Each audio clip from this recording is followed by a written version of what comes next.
Greetings, greetings, Alafia, greetings. Come on in, welcome, come on in. All is a blessing, all is a blessing. Yes, come on in. It is another edition of Revolutionary Hoodoo, New Orleans Voodoo Secrets and Recipes, multiple platforms.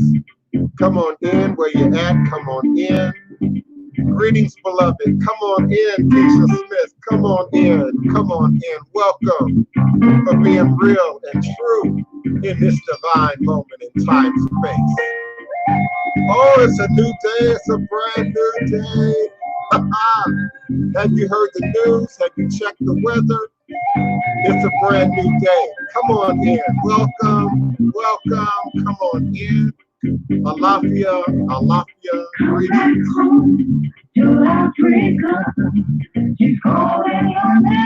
As always, I'm having issues with my Instagram. I can't get Instagram to do right. I'm waiting for you once again. Coming back to you. Greetings, greetings, beloved Keona D. Carter. Greetings, greetings, beloved. Hi, Bobo. Where you at? Where you at? Witches, psychics, readers, healers, herbalists. Where you at? Where you at? Where you at? Come on in. Come on in. It's a brand new day. Come on in. All is a blessing. All is a blessing. All is a blessing. I wish I could get my Instagram together, but all is a blessing. And golden rain, I'm waiting for you once again. Coming back to you. I'm longing for my family. Coming back to you. Greetings, Martha Martinez. Greetings, welcome. Come on in. Sacred space, come on in. Squared circle of gods and goddesses, come on in. Greetings, greetings. Have you heard? Have you heard the news? It's a brand new day. It's a brand new day. Come on in. Welcome. Welcome. All is a blessing. Greetings and salutations on all my platforms. Welcome, Facebook. Welcome, YouTube. Welcome, StreamYard. Welcome, Blog Talk Radio listeners. Welcome and come on in. Welcome. All is a blessing. We are now broadcasting live. All is a blessing. Thank you, Blog Talk Radio. Come on in. Welcome. Welcome. Come on in. Peace and love, joy and prosperity. All is a blessing. All is a blessing. All is a blessing.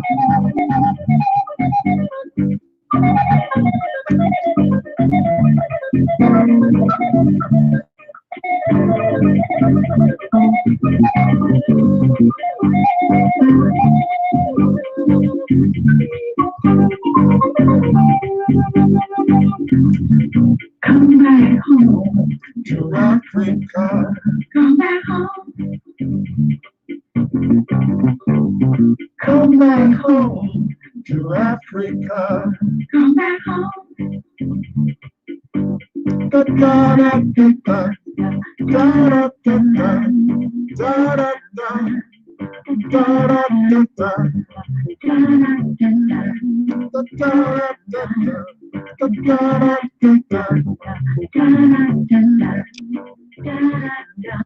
Divine, all blessed greetings and salutations. It is another edition of Revolutionary Hoodoo, New Orleans Voodoo Secrets and Recipes. All is truly and indeed a blessing. Divine, all blessed peace and love, joy and prosperity, elevation, revelations, and manifestation. You are listening live and always in archive at your leisure and convenience to the Divine Prince. Pan-African spiritualist, practitioner, author, and advisor, Elagun Oloye Hoodoo Obeah Bokur, sharing with you in all things spiritual, mystical, metaphysical, cosmic, evolutionary, revolutionary, healing, and holistic from a Pan-African Hoodoo world spiritualist perspective, understanding that all is truly and indeed a blessing. If you can just see beyond the veils, for it is all just an illusion and a test and one of the greatest divine mysteries of this life cycle. This is my constant prayer, my mantra, affirmation, reverberation, reiteration, and it is my ever-living reality. It is crucial to my very inner standing, my being, my walk, my works along this divine, all blessed life path and journey. It is how I, the divine prince, make sense out of all that we're challenged with here in our daily existence on Mother, Father, Earth. And it is my personal place of power and inner standing, the place from where I begin, the place from where I realize and crystallize all my endeavors, understanding that I and I alone create and co-create my divine destiny, and I alone create and co-create my divine, all blessed reality. And so it is. Ashe. Today is Monday, May 4th, 2020, and I am emanating, vibrating with you and for you, live, virtually, verbally, cosmically, quantum, universally from this working temple of the House of the Divine Prince, Thai Potions, Hoodoo Central, LLC, in this legendary, historic, beautiful, and most enchanted city in America, New Orleans, Louisiana, the land of my ancestors and those who came before me along this Hoodoo Obeah life path and journey, passing down the great Obeah stick along with the knowledge of the life-giving, healing herbs, roots, plants, rituals, spirits, minerals, indeed the legacy, the culture, and tradition that is Obeah, that is Hoodoo, that is Voodoo, that is root work, and that is indeed conjure. This belongs to us. Understand, this belongs to me, and this belongs to us, We no longer live and exist in a time where we have to be reliant on someone else to impose an idea, to impose a belief, to impose a religion upon us. More so than maybe any other time in modern history, we have an opportunity right now in this divine moment to exercise our power to choose. To choose. Every time I recite my mantra, every time I reverberate and reiterate my mantra, all is a blessing, I stand in my right to choose. My right to choose. I choose. I choose. Not the weather, not you, not the enemy, not the haters. I choose my reality. I create and recreate my reality. And gods and goddesses understand this. I say understanding. It's one thing to understand something from an intellectual perspective, from a rational perspective, from a material perspective, what's written on the paper before you. But it's a whole nother thing to take that information out of the book, out of the textbook, out of the mouths of the professors and the instructors and the teachers, and then implement that, apply that in a way that it shows up in your demonstration. And for my new listeners, the demonstration is about what you know, what you understand, what you believe, what you've been taught, what you've experienced, the road you've walked, and all of that shows up like a brilliant crystal in your demonstration. I remember back in the the old Jerry Springer days, and one of the most common responses that you would get from the stage was, "You don't know me, you don't know me, you don't know me." Beloved, I don't need to know you. I don't need to know every individual person and personality on the planet. But our demonstration reveals what we know, reveals what we understand. And it transcends language, it transcends racial barriers, it transcends cultural barriers. There is an absolute in truth that can't be diluted, that can't be damaged, that can't be watered down, that can't be talked against. You know, the idea, even the magical book says we would come to a time. It's often referred to as the last days, but I have my own understanding about what the last days is. But it often says that, and it's discussed that the truth will become the lie will become the truth. You know, up will become down, and down would become up. But understand, this is a matter of choosing reality. This is a matter of choosing reality. We can either exist in fear, we can exist under the anxiety of the supposed calamity, of the apparent challenge, or we can choose to be co-creators. First, in your own experience, your own existence, your own reality, your own feeling about right now. And that's part of the challenge. Live in the right now. Live in the right now. Often our feelings will take us into the past or into the future. But live in the right now. We can't fix, adjust, change, tweak the past in a relative sense. We can only now affect the future. We can only now affect the past that we establish from this moment moving forward. So be true, be authentic about your journey, be authentic about your walk. This is a reoccurring story in social media, in these circles of psychics and spiritualists and witches and Ifa priests and babalawos and root workers and conjurers. This is a reoccurring story. And those who know me, those who really, really know me, can respect my degree of character and my degree of discernment, because they understand what I don't just broadcast out there to you. You know, I've never been that kind of platform. This has never been the boxing platform. This has never been the platform where I went after other people, places, things directly and challenged their validity to be alive.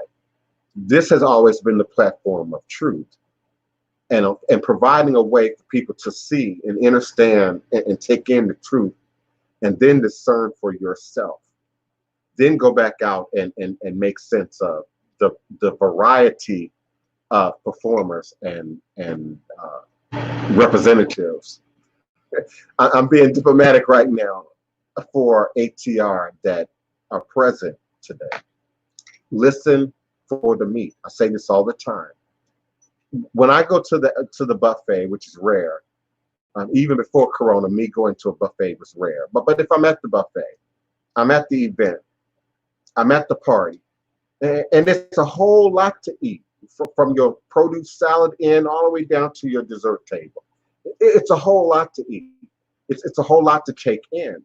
First, visually, and if the food is any good, you know, or factually, you're going to smell, you know, and then it gets in you, and then you decide and you pick and you choose.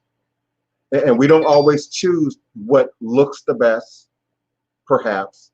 You know, those sweet things ain't for everybody. You know, those starches and carbohydrates ain't for everybody. You know, we pick according to our diet, we pick according to our need, but then we pick according to what we know. and what we understand and where we are.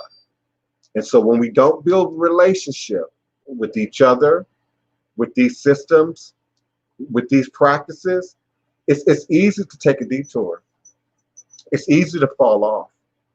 Whether you're the seeker or the person who believes themselves to be qualified to give, to practice.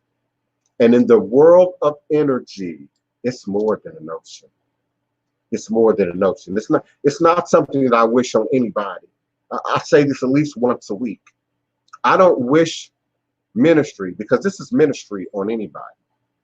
And if you see yourself operating as a practitioner in ATR and you don't equate it with ministry, you're already under some delusion of what this is and how this works and why we're here. I want to greet everyone. Sterling Miller, One Wapani, greetings, beloved. Stephanie Sewell, thank you so much. Crystalline Martin, for taking the time out of your day. Tasha, Taste with Tasha, thank you so much for being a part of this live broadcast. I do invite you to use my live listening and call-in number at area code 845-277-9143. 845-277-9143. If there are any problems, technical issues, complications on the Blog Talk radio lines, please let me know. Someone inform me and let me know how that's coming along. When you are ready with your question, comment, or request, do press the number 1 on your telephone keypad, and I'll be more than happy to unmute your mic and bring you into the conversation. You can always type your questions and comments, of course, whether you're in Facebook or YouTube or Periscope or StreamYard. Type your questions, comments, and requests in all capital letters. It makes it much easier for both Keona and myself to see them and decipher them and then be able to respond to you. So I greet you. I also greet the day, the new day, for indeed, this is a new day. If you don't already know, if you haven't yet woken up, if you aren't woke, if you don't stay woke, I'm here to tell you, knock, knock, knock. It's a new day. It's a new reality. It's a new world. There is no going back to what we think we know. There is no going back to what we think we understand. There is no going back to what we thought we understood. It's a new day.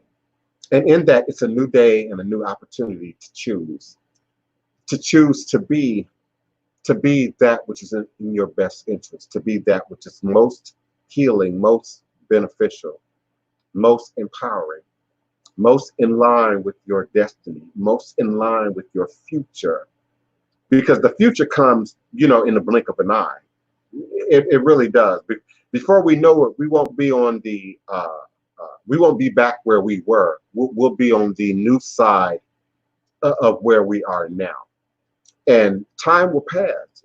I look at the clock. Many of you know I look at the clock and the calendar every day, and I count back 14 days. I count back 16 days, and now I'm looking at whole months, going by of limited to no movement. A month ago, it was April 4th. A month ago, I was just past my oldest sister's birthday and waiting on my youngest baby sister's birthday, and it was a whole month ago. And we were here, and we were healthy, and we were positive, and we weren't quite sure what to do. And some of you aren't quite sure what to do today, but you survived it, and we're here. And so we must acknowledge the ancestors always, in which we have our very being, our very standing.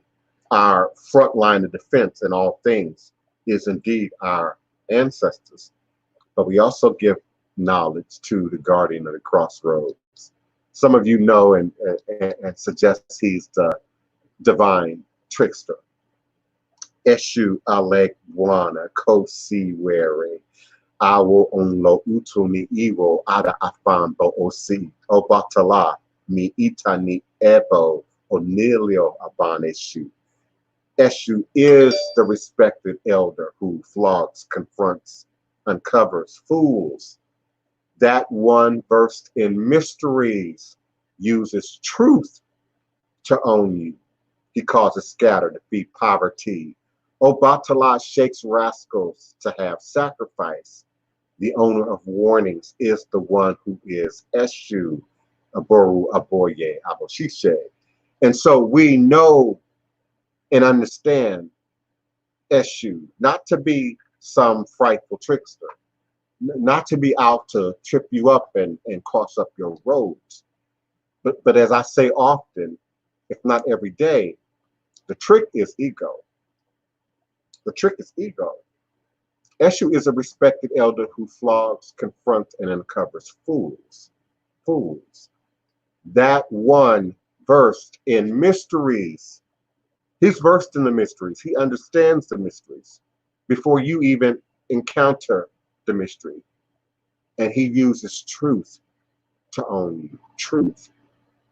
Not the trick, truth. And so it's when we think we know the truth, when we think we understand the truth, understand it, and now we're applying the truth, that often we fall into ego. That often we close off our ears and our eyes and our mouths and our ability to receive at the crossroads of truth, to understand truth.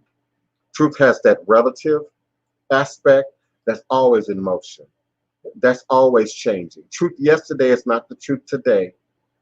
Truth before coronavirus 19 is not the truth we're existing in now.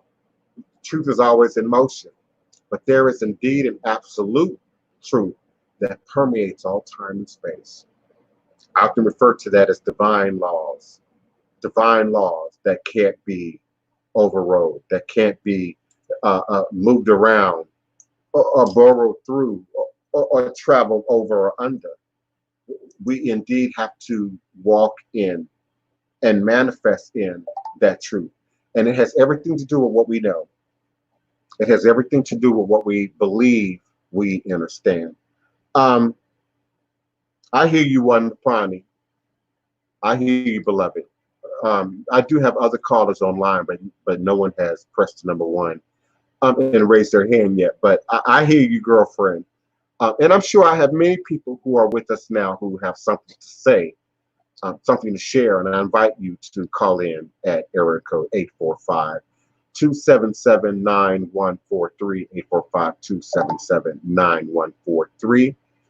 And when you're ready with your question, comment, or request, do press the number one on your telephone keypad. This will virtually raise your hand for me, and I'll open and unmute your mic and bring you into the conversation.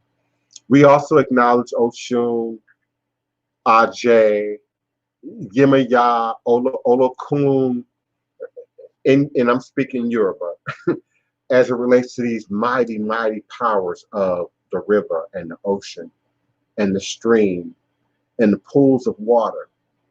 Indeed, our first source for libation, but also for cleansing, purification, for the life that exists within us. The very elixir of life exists within water.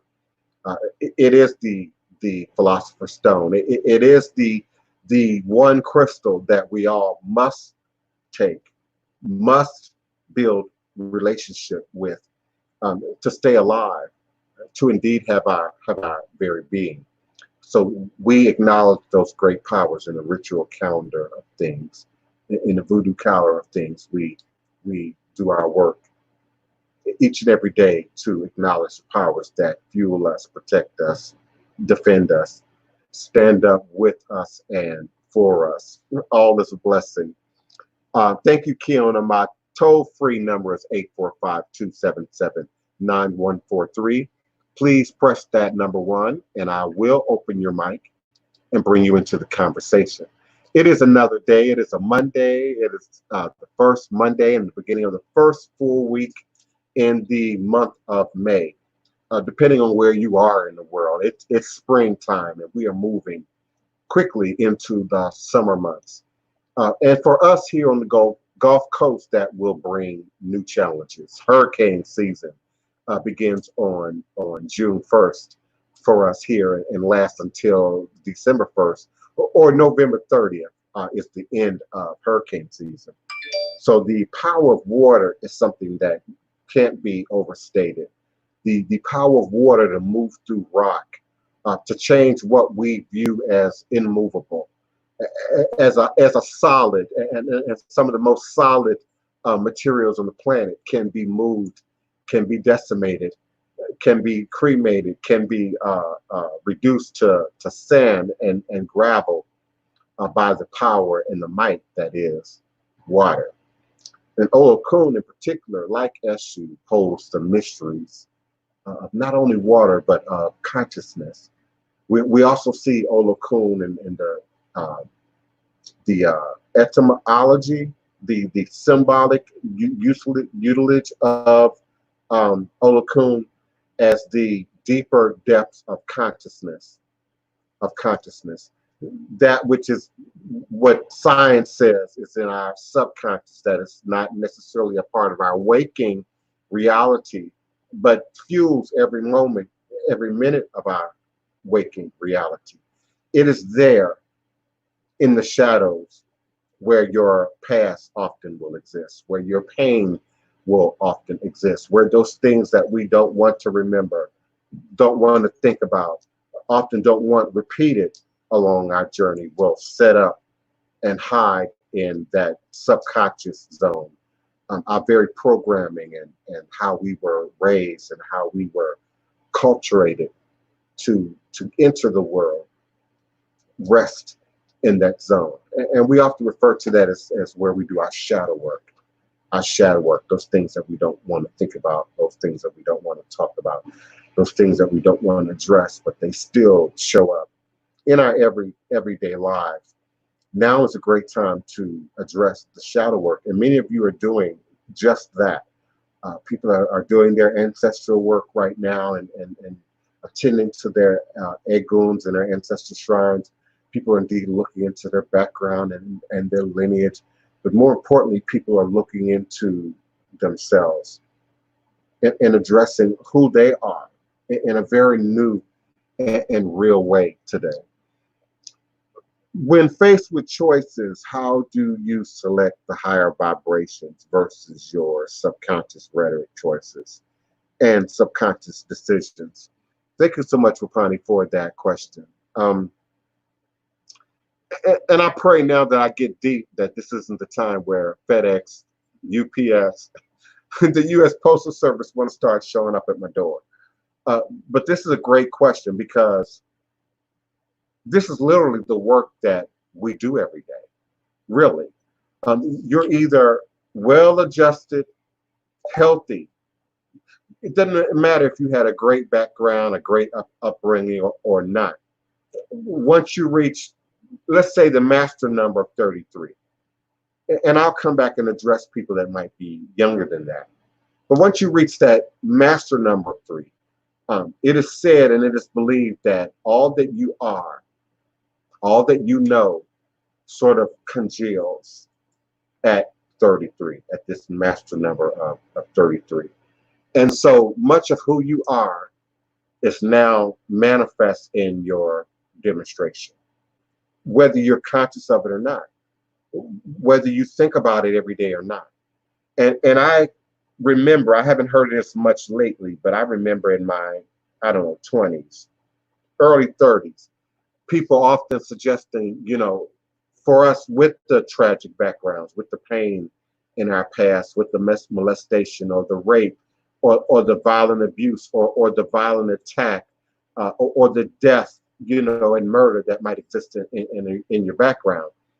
You aren't ready often to address that because it invokes emotion. And so we tuck that stuff away and it becomes a part of our subconscious mind and ultimately that shadow work. And it often will show up when we're under duress, under stress, presented with new challenge or something that sort of resonates with some note.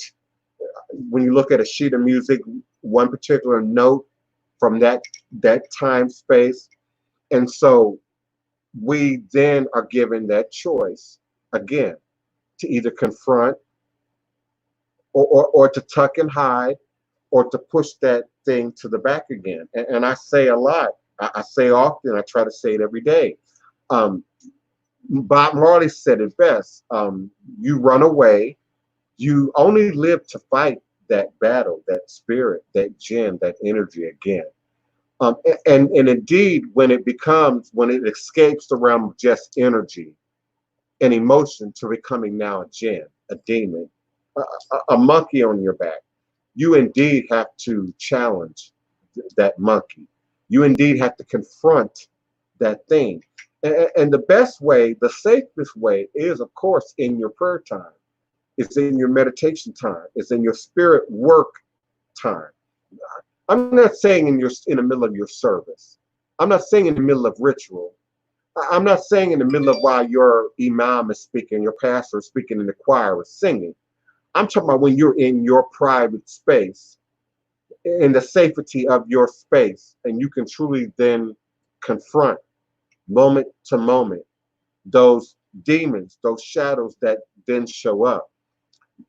Do that work, and it makes it so much easier to choose the higher road, the higher vibration out here in the real world as we are confronted um, every day with the crossroads choice. I also strongly always suggest the mantra. Having mantras, other way. Let me say that as in a new way. Having other ways to repeat, to recant, to chant energy into the universe, into the space. For those of you who aren't there yet, into your mind even, that can override the programming. See, the negative thinking, that's the old programming. The subconscious thoughts that show up that are unresolved, that's a part of the old programming. And so when we don't address that old programming, just like your computer, it can eventually become a virus. It can eventually collect enough errors that it's now shutting down systems. Now you're getting a blue screen. Now your computer is shutting off. Now you have to really address this thing, person, place, or thing, to prevent it from continuing to be problematic for you. And heaven forbid, it's much worse when, particularly when we're talking about people, and those people are no longer present, have passed on, for instance. So you can't confront mom, dad, brother, sister, perpetrator, violator. And maybe you don't want to. You've got to do that in your shadow work. You've got to. You've got to address that shadow work.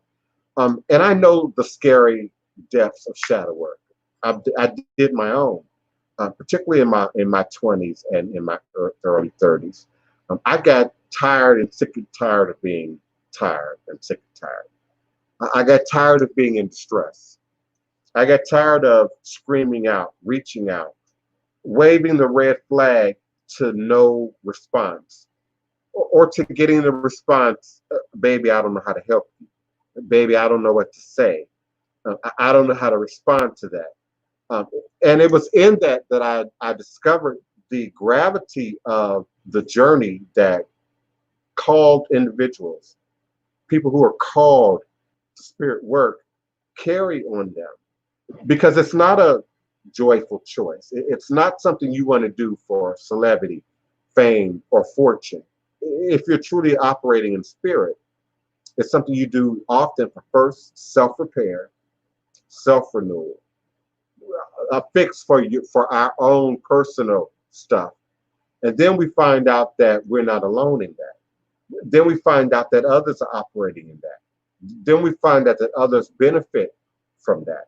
And that's truly, if I can digress for just a quick moment, that's truly the moment that people should then operate in the business.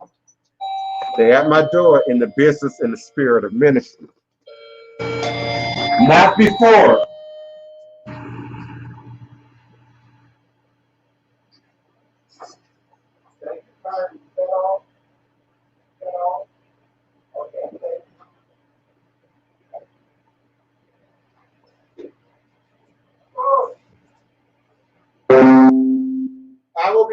forward momentarily. I guess I could have and should have put on some music, but I'll be forward. Give me the opportunity to wash my hands, bleach and wash my hands, and I will be with you. But it is only, if anybody can hear me, it is only at that point in your journey when you have begun and actively move forward in your own work and have succeeded and have found some successes. It's only when one has found peace, has found joy, has found happiness for yourself that you then move forward into ministry. I never quite understood the child minister, for instance. It's entertaining. It's joyful to see whatever your religion is. I'm not talking about religion right now, but your child minister still has to grow, still has to develop, still has to mature. Your purple child, your amethyst child, your crystal child still needs coaching and training. And that's part of the problem for us, is that doesn't exist in our society. Even if you go to a quote unquote religious school, they teach you about religion, not spirituality. They teach you protocol about how to operate within their tradition. They don't teach you protocol about how to exist and operate in the spirit realm. And so often the gifted child, many of you who have been challenged were gifted children, has to learn to navigate that spirit realm on their own, without assistance, without a guide, without a mentor. And in today's environment, we now have the internet. So people believe, I can read every book that's available. I can find every course that's available. I can absorb, as much as I can from other individuals' demonstration, but you're still operating often without a teacher. I love my sister Wapani. Many of you know that Wapani is my blood sister. My mother, Evangelist Savage, had 2 children, me and Wapani. And I love Wapani's ability to study, research, find information that allows her to escape the confines of medicine and the pharmaceutical industry monster and what doctors and therapists often suggest, and is finding a way to replace that or supplement that with nature. And voodoo is nature. There's no voodoo without nature, without a relationship to the ground, to earth, to the plants, to the trees. You're not truly operating in the realm of spirit. For indeed, what you eat, how you live is an outward demonstration of what you are and where you are in the spirit, in the realm of spirit. And you can't keep eating garbage and expect to grow and develop up here. And in here at that 4th chakra, you just can't. I'm not talking about vanity right now. I'm not talking about, working out at the gym, the gym buff. My hat's off to the gym buff. Do your thing. We all don't have that energy or that motivation, but what we do have is the ability to choose. And so in choosing to be happier, choosing to clean up the subconscious monsters and the jinns and the demons, we also have to examine what we're eating, how much clean water we're drinking, how much fruits and vegetables we're taking in, how much variety we're eating. Variety is not only the spice of life, but it's really good for maintaining physical and spiritual well-being. So I'm a flexitarian. I'm not a vegan. I'm not a vegetarian per se. I'm a flexitarian. So I eat fruits, vegetables, produce most of the time, whole grains, but I eat a little bit of fish. I eat a little bit of shrimp. I eat a little bit of chicken every now and then, and a little bit of beef every now and then. And so we must consider what we eat, how we live, how we sleep, how much exercise we're getting as important components to spiritual growth, spiritual development, spiritual maturation, particularly for those of you who are practitioner oriented, who feel a need to read, who feel a need to do and provide services for others.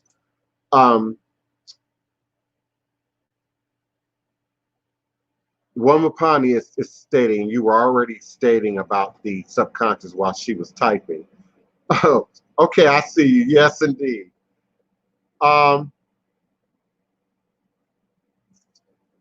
Let's see. Callers, give me a moment. I'm trying to read my chat and it keeps moving on me. And I don't want to read things out of order.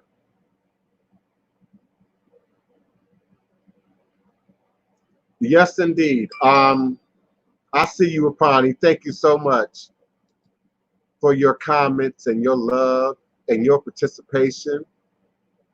Also, greetings to Seven the Gentlemen. Greetings to Queen Reggae. Greetings to Orisha, Eva Orisha, Mojuba Orisha, Mojuba Eshu, Mojuba Oshun, Mojuba Olukun, Iba E, Yemaya. Greetings, greetings, greetings. Anyone that I may not have acknowledged yet. The spiritual relevance of hair is also something that I have talked about and I will talk about again in coming shows. Let's see, Sterling Miller. Have I ever been faced with challenges when building discipline? If so, how do you overcome it? I feel like laziness, especially towards my artistry, is part of my shadow work. That's a great comment and a great question, Sterling Miller. Yes, I face those challenges, and we all do. Facing challenges to discipline is human. It's human. It's a part of our animal nature, but it's also part of our human nature. We see it in children. You know, the idea that you can see the cookies and you can see the cookie jar doesn't mean that you should always have immediate access to it, that you should always, you know, be allowed, you know, to go in it. So we teach our children discipline about eating, about running in the house, about how much noise to make. You know, use your inside voice versus your outside voice. You know, the level in the car might be different than the level of tone, you know, in the shopping mall versus the level of tone at the doctor's office. And children are just learning that.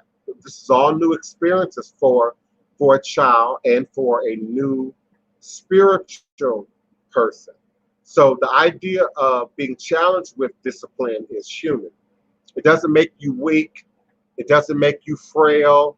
It doesn't somehow make you more challenged than the next person.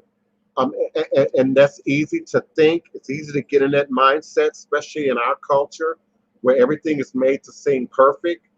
You look at TV, magazines. Heck, I can look at Nyla the Traitor, you know, and question, well, why doesn't my body look like that? Well, why can't I get up and go to the gym and develop that kind of discipline? Because it's discipline, it's time, it's effort, it's instruction, it's practice, it's what you're eating and drinking, but it's also genes. It is also genes and genealogy. And so sometimes we think, you know, because of my particular discipline, because of my particular handicap or disability, because of my particular makeup or chemistry, well, I'm just not wired for this or that. Or, well, I just can't make A or B or C work for me.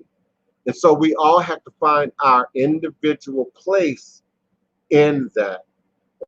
Sterling, you've heard me say before that all of us have a very unique and individual language, spirit language, in which God communicates with us, to us, through us, and what the spirit realm communicates in us, with us, and through us. The first step is everyone here is conscious. no matter who you are, whether I know you or not, under the sound of my voice, you're here. So that's a sign of outward consciousness. Even if it's just curiosity, you're here. And so there are others here who are absolutely learning, who are taking in information, who are comparing that information to what they already know and what they already understand. And so that's a sign that you are consciously seeking discipline. You are consciously seeking the information necessary to grow, improve, evolve. The next thing I would say, Sterling Miller, is by all means keep a journal. Note what's happening. Note where you're strongest. Note where you're slipping. Often that will show up in your journal. And you'll begin to figure out what your triggers are. That's a therapeutic word. That's a addiction therapy word.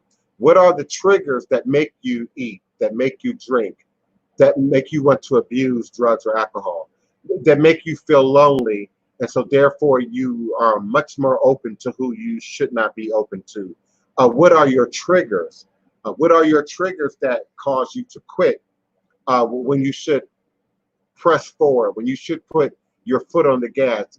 Acknowledge and identify your triggers. And some of you believe your triggers to be personal, particularly when it comes to artistry, Sterling Miller, self-employed individuals, Kiona, people who are trying to go into business for themselves.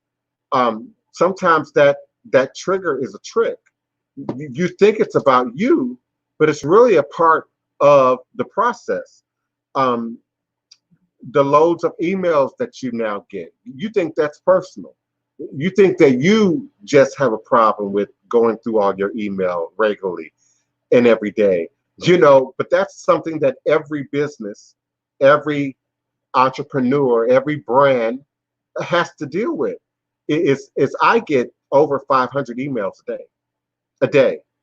Either they are junk, either they are irrelevant or sales communications, but then I have to weed out what's important.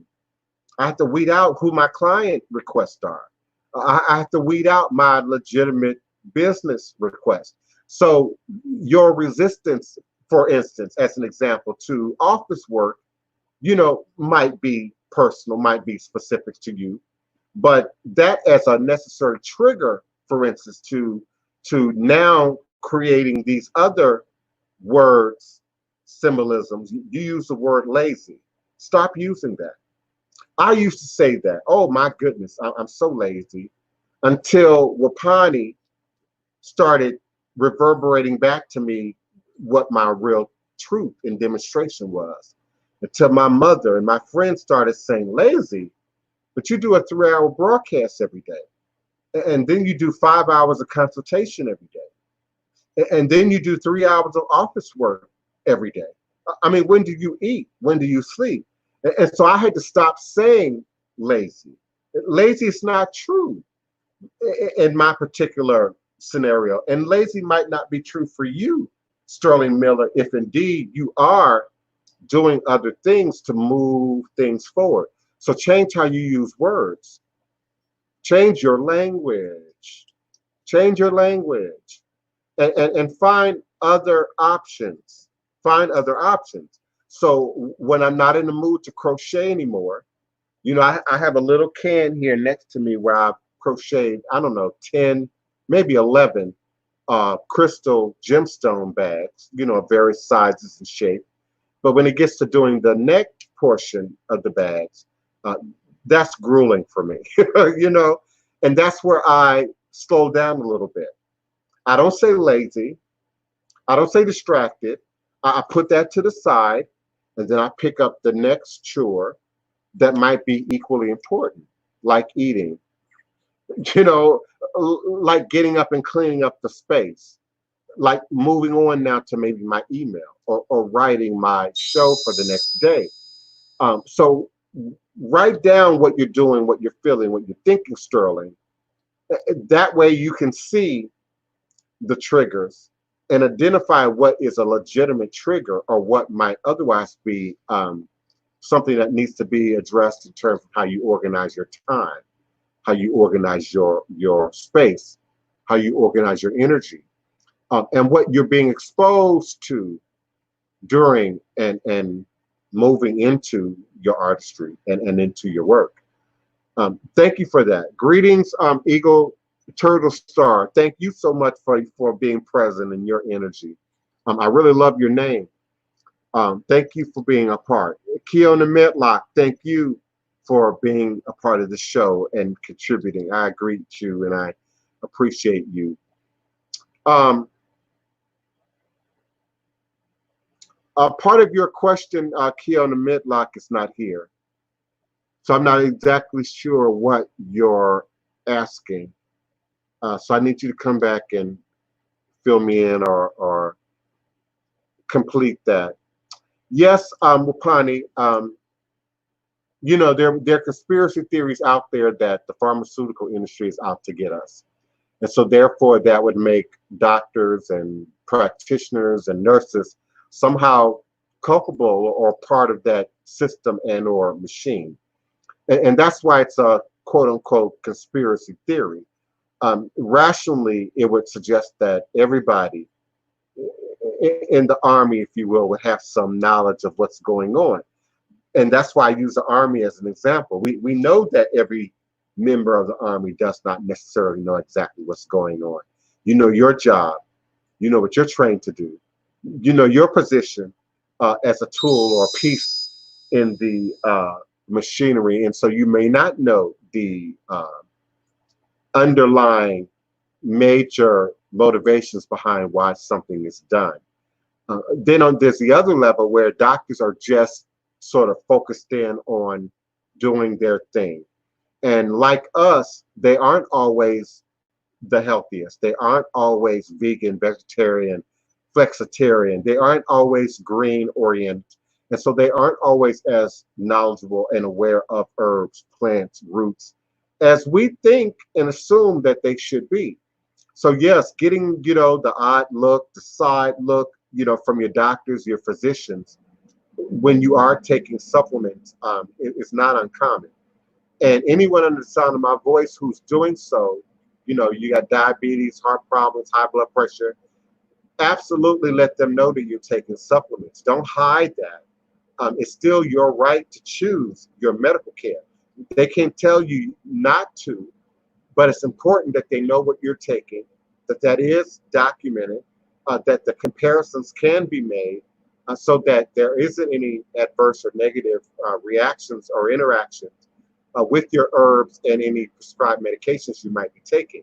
And that's not always a negative. Sometimes, for instance, my herbs and my roots and what I'm eating and my diet, my sugar will be very, very normal. Sometimes just a little bit low. So if I take insulin, if I take, you know, my metformin, then my sugar is going to go down to 80, you know, which is dangerous. You know, that's very dangerous. Your sugar really shouldn't drop below 90.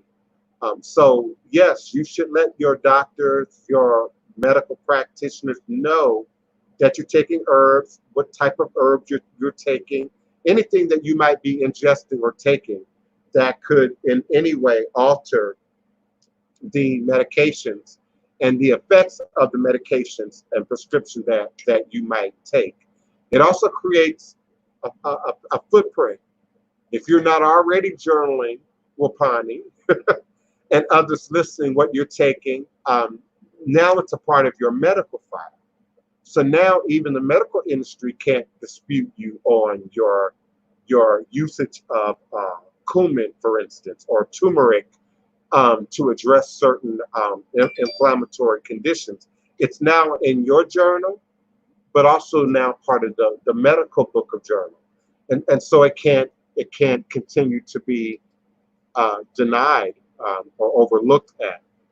Thank you, Keona, beloved. I appreciate you. And my callers who are with me online who don't have their hands raised. Area code 323-809. I know that's Keona. Let me type her name in. It's me. You don't have to type you all's name in every day. The platform doesn't save it. So that's why I call out the area code, even though I know it, just to be sure I'm not talking to someone else in your area code. So greetings, beloved. How are you doing? Sunshine. And what do you have to offer today? When I tell you, I love you so much, your very existence has changed my life. And I'm not just saying it to try to get the brown nose. I'm not saying it because it sounds good. I'm saying it with every inch of me. I am so grateful for you. I'm humbled and my life honored. has changed so much. I'm humbled and honored in service. I mean, it's really why I do what I do. That is ministry. That is ministry. Greetings, beloved. When I tell you my life has changed. So anyway, so I was just stopping in. I'm here. You know, I was logged in, but I wasn't all the way in, so I had to stop by, to pay my respects. But in my ignorance, I found out that tithing wasn't just limited to Christianity. And I just found this out on Saturday. Yes, and tithing is not about buying the pastor a Cadillac either, or a house. I like to look at ancient Egypt. You know, if we look at timing and we want to discuss the Bible, the Quran, Talmud, the books that the Jews read, the books that are read in India, the Vedas, we have to go back to a particular period in time. And so I like to look at ancient Egypt. I look to look at Kemet. And so we saw people through their demonstration, not what the religion said had to be done necessarily, though we know that that's carved in stone in ancient Egypt, but also at the demonstration. So the demonstration of tithing, we see the grain, the rice, the corn being carried to the storehouse. And what's the reason for carrying it to the storehouse? Well, yes, it's a gift to the gods. It's a gift to the spirit. But just like today, the sacrifice is eaten. The offerings are not just allowed to just decay and break down. You know, people partake in the blessed food. That is one of the reasons why Christians pray over their food and are admonished against eating food that has been prayed for or offered to other gods or other spirits, because it was a common, universal, global awareness at that time that food, produce, meat, sustenance was often given credit to the gods, if you will, the ancestors, if you will, for bringing that to us, particularly in cultures where they experience famine, drought, disease, and the like. So the tithing was about each individual doing for themselves, doing for your family, being able to feed your family, your communal family, maybe your cousins and other close friends, family, neighbors who live within your compound, but then often ultimately feeding the community. So the tithes weren't about passing them, it was about maintaining the community. Ministry wouldn't survive without the community. If it was left up to just keeping the lights on and paying your rent or mortgage, or feeding yourself, clothing yourself, then be like everybody else in the world and get a job. I could just focus on acting, and pay my bills and not have the time, the energy, the luxury, the supplies, the implements, or the temple space to operate in ministry. So tithing is critical. Tithing is critical, and it's not something that I overtly speak about often. In fact, this is the first time anyone has ever asked about tithing and my opinion or my, understanding of what tithing is. And indeed, there are those among us, I won't call them out specifically or personally, who tithe. And they send donation offering, some every day. It might be $5, but they might send it every day, once a week, twice a week, every other week, weekly.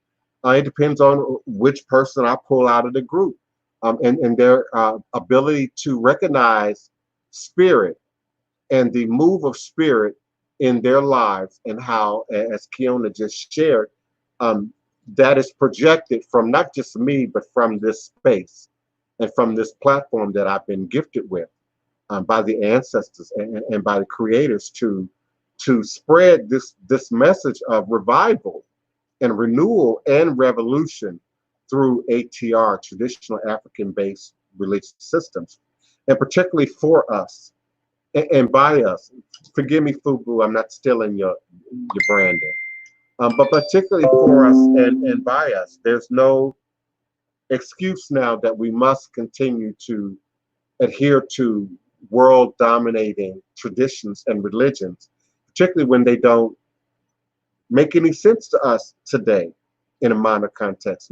Particularly when they don't speak to who we are, particularly when they don't feed our need.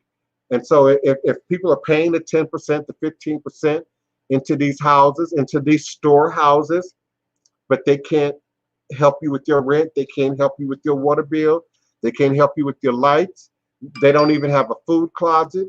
When they knock on my door, Jehovah Witnesses, and I decide to speak to you, that's one of the things that I ask.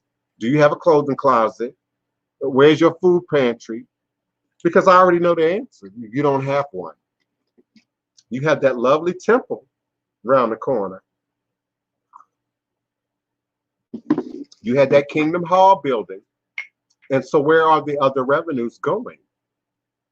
Into the cars, into the housing of the administrators. They have no resources available to the community. So where else would the resources be going? And it's funny because we're looked at intently. For you psychics and readers, and do you pay taxes? I do.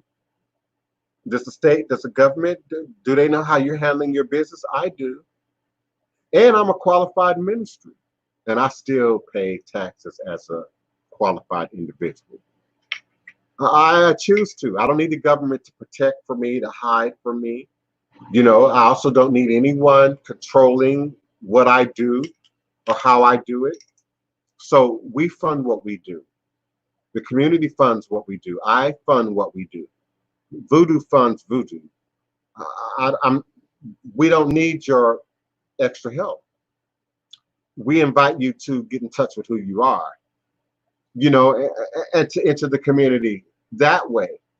But no, we've lost touch, Kiona, with what tithing is because we've been so over indoctrinated with religion and often the toxins of modern political religion. Greetings, Ra. Greetings, beloved. Thank you so much for being present and bringing your energy. I would love to have other participants on the show. I would love to have some of y'all pop in on screen with me now and share your questions or comments. I would love to have you all on my phone lines at area code 845-277-9143, area code 845-277-9143. Do press the number 1 on your telephone keypad. I'll be more than happy to unmute your mic and bring you into the conversation. Beloved Godchild, I'm not going to call your name out right now, but I'm going to respond to your message about you converting your dog kennel into a chicken coop so that you can now bring in airway onto your property. Now, I am a little curious as to why you're doing all that right now at this hour and texting me and Facebook messaging me about it when you should be in this platform participating in this show. My godchildren, my students, my initiates should be here. This is classroom time. This is the opportunity for you to ask your questions, to state your case, to share your experiences. And you're texting me, beloved Aleo. Beloved Aleo, what are you doing? But I'm not going to call out your name. I'm not going to embarrass you right now. But I invite you all to call me at 845-277-9143 and do more than just listen. Press the number 1 on your telephone keypad. I'll be more than happy to unmute your mic and bring you into the conversation. It's a new day. It's a new day. Dee Dee Heyman, honest to you as well, beloved. It's a new day. Greetings to you all. It is a new day. And particularly for religious folks, spiritual folk, magical practitioners, ritual practitioners, the root doctor, the hoodoo man, show and prove. Now it's time. I'm calling all of you all out. Show and prove. Now is the time. Listen, I know my mama be listening on the show. I already had my conversation with my mama early this morning that I might be a little aggressive today, that I might say some aggressive things today. But spirit calls for it. Y'all been perpetrating for too long. Where are your public comments and ratings? Where are your publicly documented proof and evidence of your activities, of your work? Come on in. And my newcomers, my beginners who are just beginning, who need mentorship, who are open to mentorship, where are you? Come on in. Open your mouths. Your fifth chakras are blocked. Share your truth. Speak your truth. Ask your questions. Share your criticisms, but be present. Now is the time. Now is the time.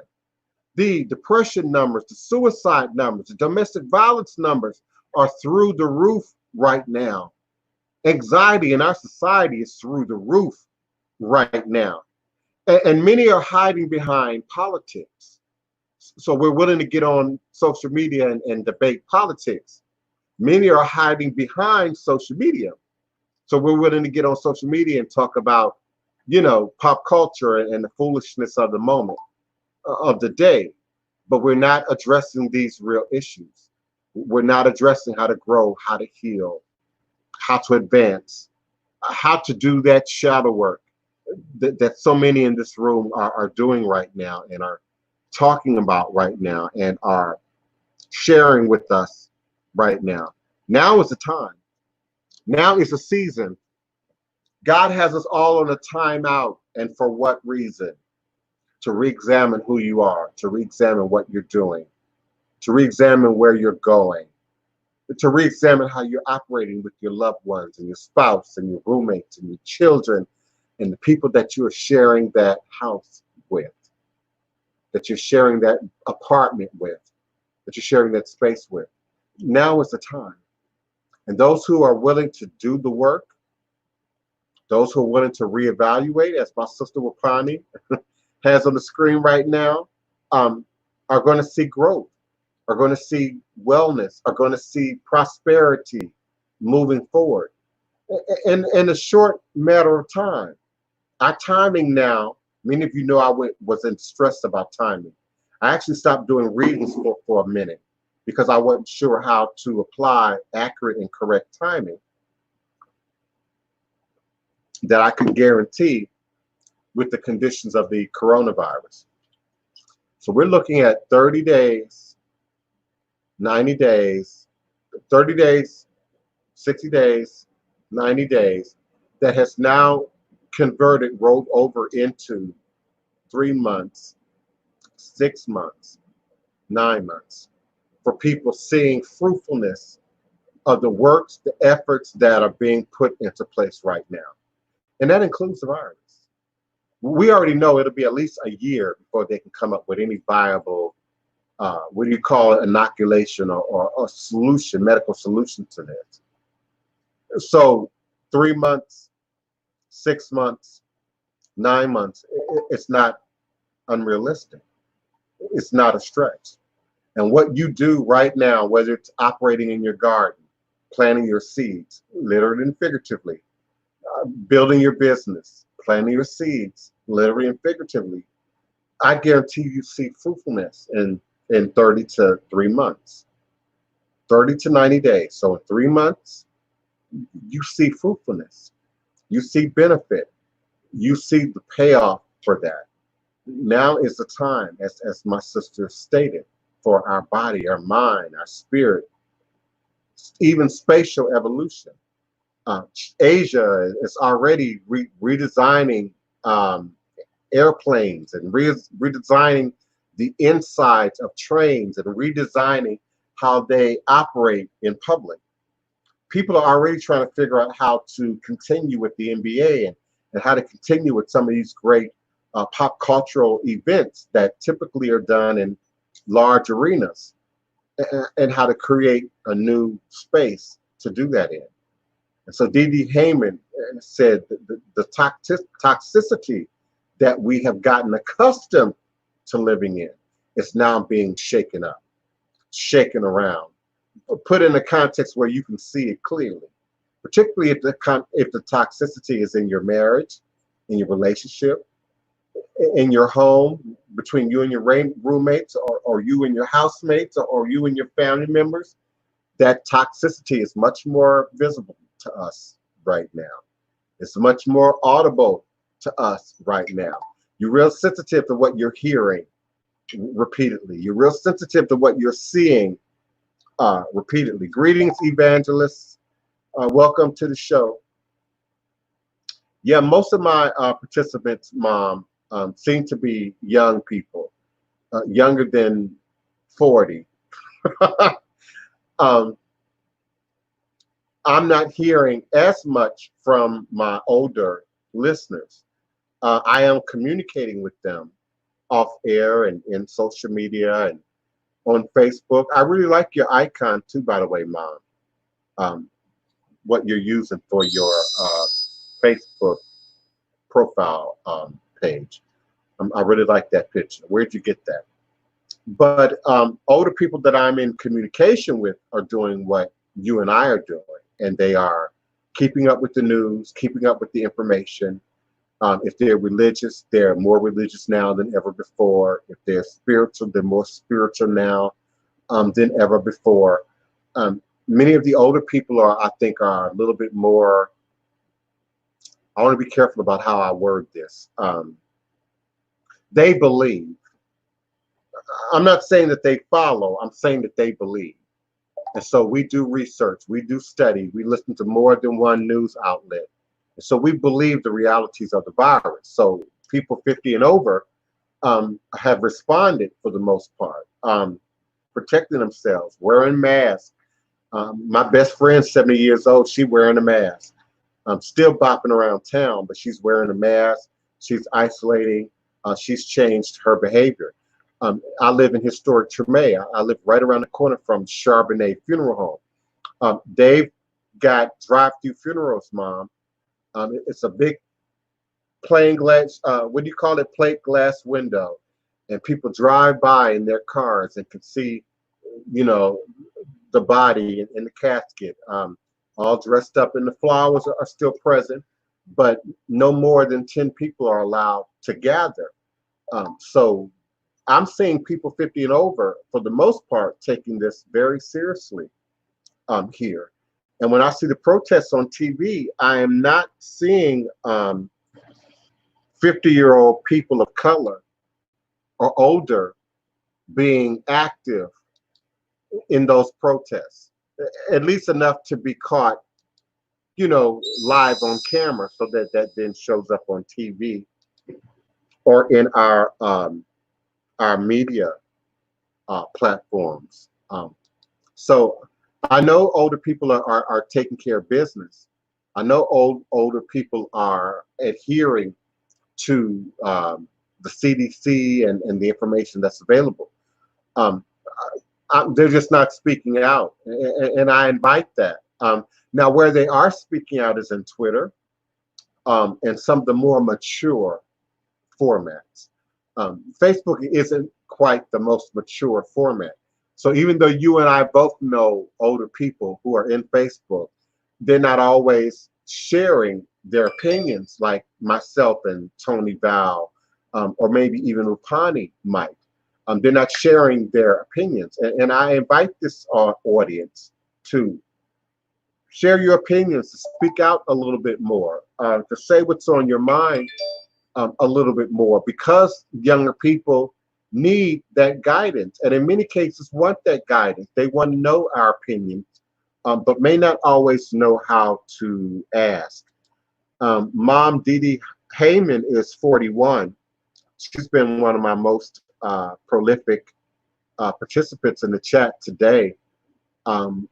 Bridget I think Eagle Turtle Star said her name was Bridget. I'm not quite sure what her age is. Kiona, I believe, is in her 30s, early 30s. So yeah, it's quite a young audience. Greetings, Sean Wynn. Welcome, welcome, beloved. Thank you for being present. Yeah, so it's a pretty young audience, at least in terms of who's in the live chat here with us. My Blog Talk Radio reach is a little bit more expansive, and so it reaches a much more global audience. Area code 612. 612. I'm not familiar with that. I used to be a phone operator, and once upon a time, I had all these area codes memorized. So who's calling, and where are you calling from, 612? This is Orleans. I'm calling from New Orleans, but my phone number is a Minnesota, Minneapolis phone number. You broke up a little bit. You broke up a little bit. What did you say about the phone number? My phone number is from Minneapolis. Oh, okay. That's better. I can hear you real good now. Oh, okay. That's why I didn't recognize that number. Now, that's one place I've never been, never visited, was Minneapolis. I think the closest I ever got to Minneapolis was Milwaukee. Milwaukee. And Milwaukee was so different to me compared to, the other regions of the country that I was, familiar with. So that's one place that's really new to me. How you doing today, beloved? I'm doing really good. How are you doing? All is a blessing. Did you have a question or comment for us today? Yes, I did. So right now I am actually, I've had a lot of time to think about my next step in terms of like my artistry and how I can develop a platform for myself. And I've been trying to like curate, because I'm a poet, I got a spoken word pieces. So Okay. Now, Sterling, be careful, beloved. Huh? Be careful because you're breaking up just a little bit. So, like if you have a headset on, just hold your mic close to your mouth, and then say that again because you broke up just a little bit. Okay. Well, I'm a poet, and right now I'm trying to figure out how I can curate something to share online, and also like not only like build an audience, but also like bring in some funds. And the ultimate goal is I want to create a poetry album that I tour with. And although like, I'm kind of new in the game, I really want to put my work out there because I know that it's impossible and that it will really bring people together. Listen, I appreciate what you do. You're breaking up a little bit. I appreciate what you do as an artist myself, as a writer myself. I'm not exactly a poet.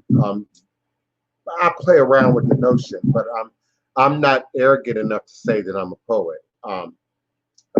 My writing tends towards a different direction.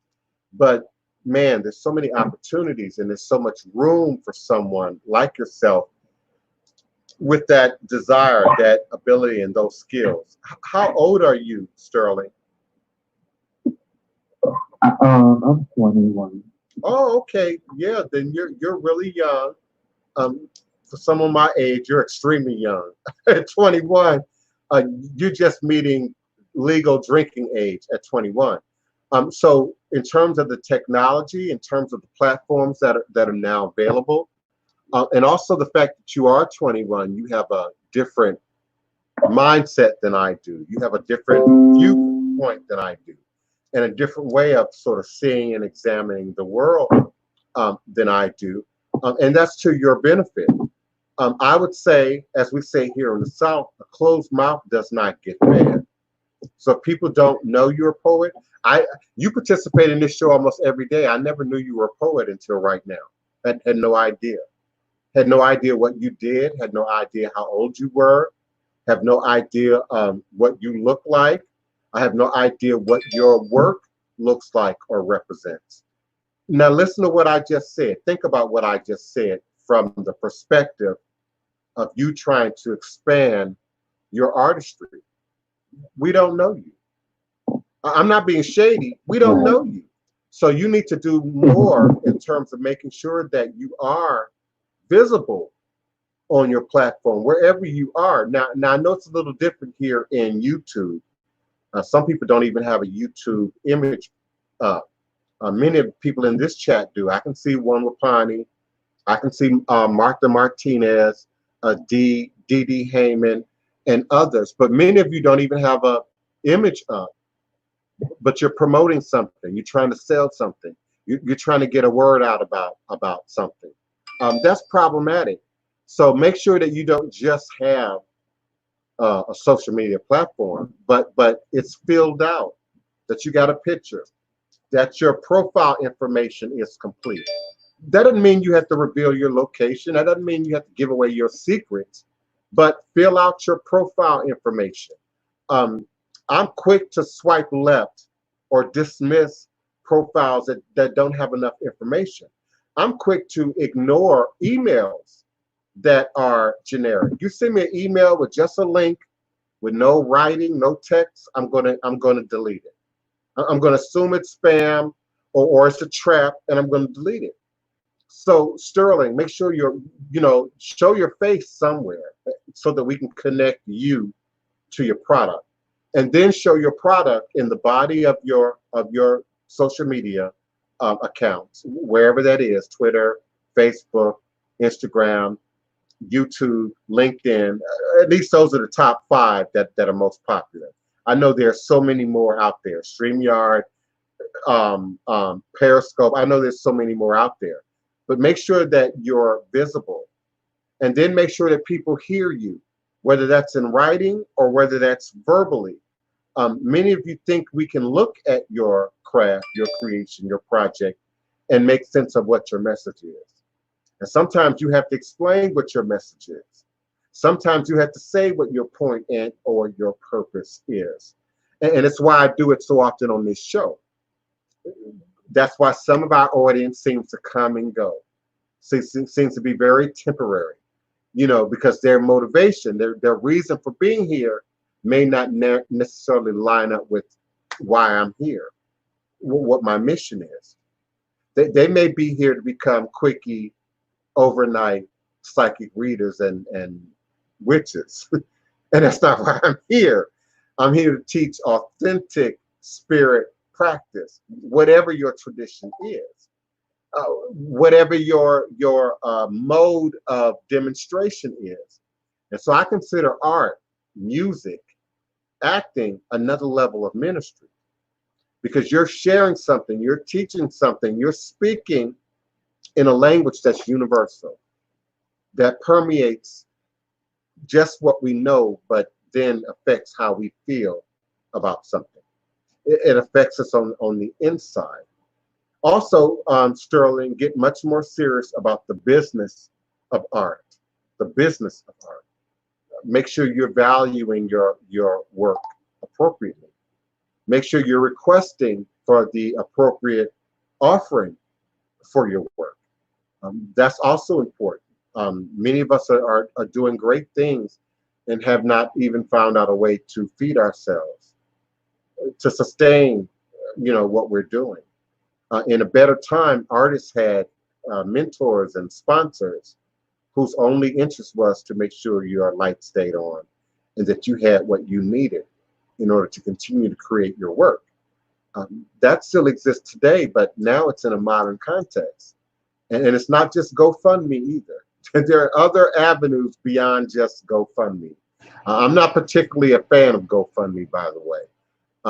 It's the new panhandling, if you will. And even on that platform, it's very biased towards favor. And so people favor who they will. People like who they like. People choose who they choose. People follow who they follow. You hear me say it all the time, Sterling. There are people who listen to me, who watch me every day and won't click like, won't click follow, won't subscribe to my channel, for whatever personal haterade kind of reason, for whatever reason. We can't always control it, affect it, change that. And we shouldn't be all that concerned about it. And I'm not. I'm just aware of it in terms of what is popularized in social media versus what is not. And so the truth has a harder road to walk. Realness has a harder road to climb. And it's interesting that some of the people who claim to be the most realist in social media, the whole thing is a shtick. The whole thing is an act. I'm over ghetto because it's entertaining to you. Like the little white girl in social media who claims to be black, who has many of you worked up about that, by the way. And she does these really super aggressive, ghetto, over the top videos. And some of you who are ghetto and over the top call that keeping it real. If I were to cuss right now, you'd call that keeping it real. If I were to act ghetto and sort of common right now, some of you would call that keeping it 100. Without me spitting any knowledge, without me sharing any truth. And that's the illusion, marketing, advertising, illusions that we get caught up with. And don't keep pointing the finger at big business and saying that's the Illuminati. The Illuminati is me and you. The Illuminati exists right here among us. The Illuminati is your peer group that can override your good sense of what makes truth and still get you to agree with something that don't make no sense. I got another good friend in her 70s, too ghetto for her own good. And I mean ghetto when it comes to health knowledge, health information, what's important about HIV, what's important about coronavirus, what's important about economics, and housing as it shows up for Black people. And her responses are stereotypically ghetto and false. And I love her to the point that I don't even want to argue anymore, beloved.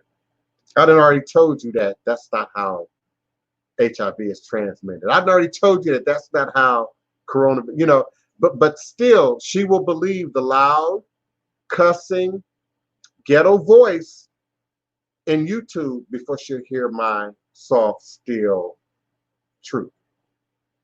And so many of you got to look at that in terms of how you're taking in information, how you're receiving information, and your willingness, consciously and subconsciously, to take in information and then apply that in a way that's real. Dee Heyman, what do I think about people ready to open up restaurants, bars, getting into the police face and not getting arrested? You already know what I think. White supremacy is supreme. That's the first thing I'm going to say. Entitlement is supreme. And I don't want to hear, oh, well, it was a dozen Black people in those protest videos. Absolutely.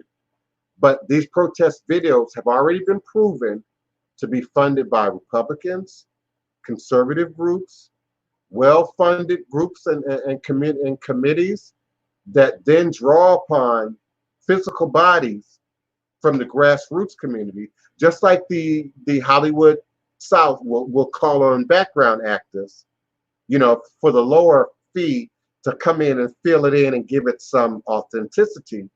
But it's not real. Now, my second opinion, which I expressed yesterday, I agree with them.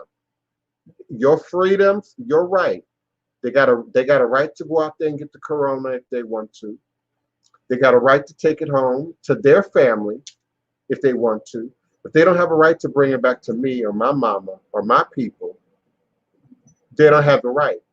And so therefore, I have to maintain my rules. I have to maintain my protocols. I have to maintain, oh no, you're not coming in my house no time soon. I have to maintain, no, I'm putting on 3 masks before I leave the house with 2 covers. I have to maintain. And so we have to look out. Just because they open the doors don't mean we have to go. Just because they say come on in don't mean we have to be present. I won't. And if Atlanta and whoever else wants to set themselves up to be the guinea pigs, go right ahead. Just report back the information. Make sure you put that on Twitter. Make sure you put that on Instagram. Make sure you put that on YouTube. Make sure we know. you know, the outcome. Martha Martinez, do I believe there will be a second wave of the virus? Absolutely. We're already seeing it now, quietly. If you are checking the numbers and counting days back to Easter weekend. And there's some people who are dying, unfortunately, right now and over this past weekend that became infected Easter weekend during Easter season. Yes, Dee Dee Heyman, I mean, you know, it's hard to say I don't want to be racial, but it's racial. It's mostly white people in Michigan, absolutely, that are fighting this. And when we look at who's protesting, how it's showing up, you know, on the news, it's white, conservative, so-called, Republican, so-called, in some cases, Christian, so-called, that are pushing that. My mama, who's a devout evangelical Christian who I respect, her peers are not in social media. That responds back to her earlier question about what did older people have to say about this? How are older people handling this? How are older people responding to this? They do have, I believe, much more well-established social groups, peer groups, Mom.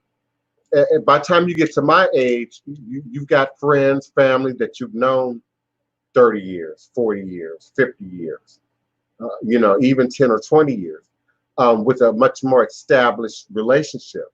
You know where the good parts are, you know where the bad parts are. I think teenagers, 20-year-olds, 30-year-olds are too quick to cut off and dismiss, whether it's love and relationships, whether it's friends. Oh, she offended me, so it's over. Oh, he disrespected me, so, you know, I shot him, I stabbed him, I beat him down. You know, we don't have those social networking skills where you learn to overcome the problem. You learn to overcome the challenge. You learn to overcome blocks and personal issues, even if it's between you and your mom, you and your dad, you and your sisters and brothers. We are not going to agree on everything. There are things that me and my mom don't agree on. There's things that me and Wapani don't agree on, you know, and it does not become an argument. It doesn't become a reason for the breakdown in the relationship. In fact, we accept it as an opportunity for growth, for learning something new, for opening up to another perspective from a loved one, from somebody safe, and then being able to examine that, if you will. So the younger people are much more likely, some of you, not to have strong support systems, not to have, you might have a strong party peer group. You got friends that's willing to come over and smoke up your weed and drink up your liquor, but where are they when you need them? Where are they when you're under distress? Where are they when you're under pressure? Where are they when you know you need wisdom? And so I think that's where it affects my younger audience a great deal differently than the older audience. And so I think people over 50 are also more likely to listen to and hear strong wisdom and then accept that. Am I still digitized, Dee Dee Harmon? And thank you for mentioning that, because my mom also mentioned that earlier, that she was still to some degree experiencing buffering in the YouTube live platform. Greetings 601. That's my mama. That look like my mama now. Yes, that's your mama. Greetings, beloved. Welcome.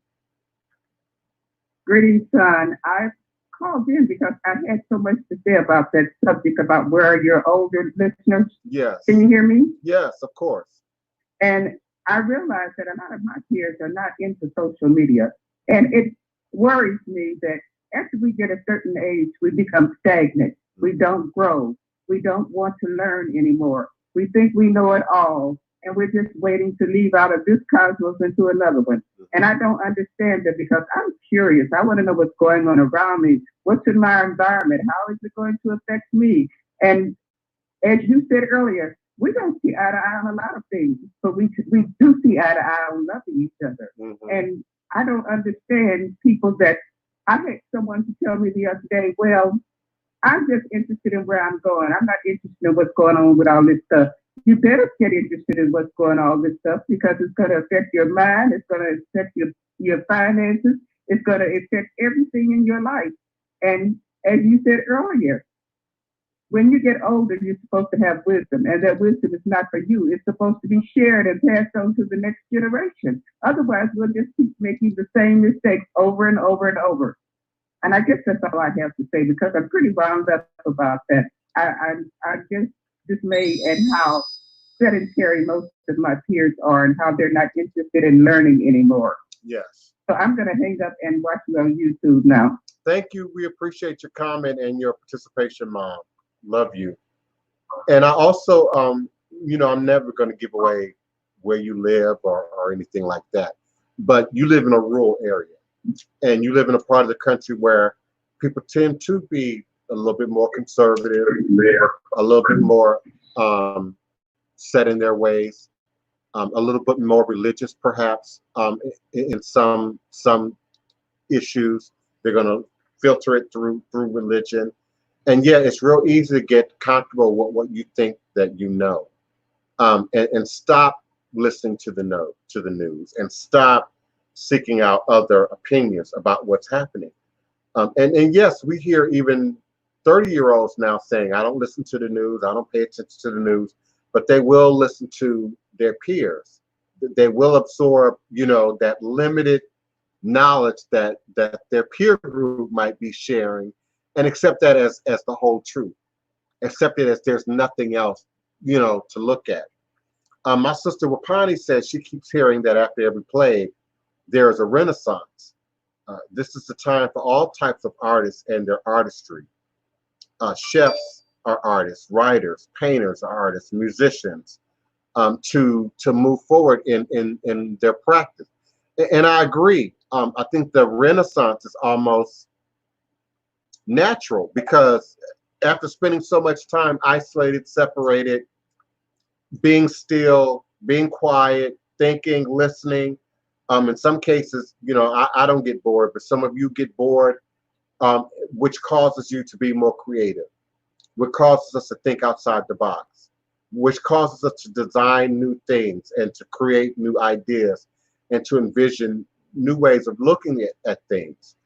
I'm just as wound up about it, Mom, as you are, and how we, at whatever age, think that we got it. We know all that we need to know. We understand all that we need to understand. And so therefore we don't need any help. We don't need any further information.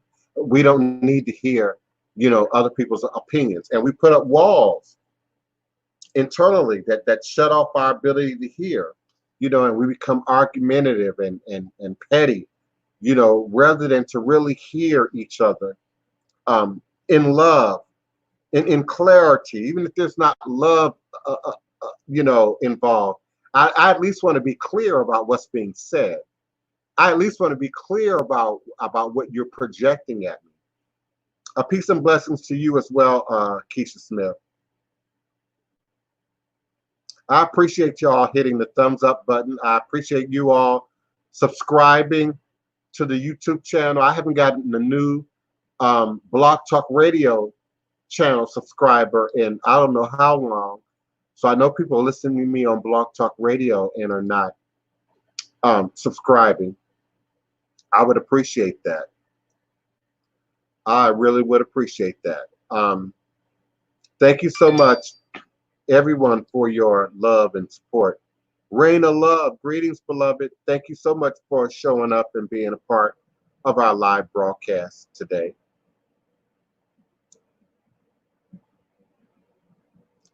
Yeah, thank you, One Wapani. I didn't know people could. Well, you could like, but you didn't have to refresh your page.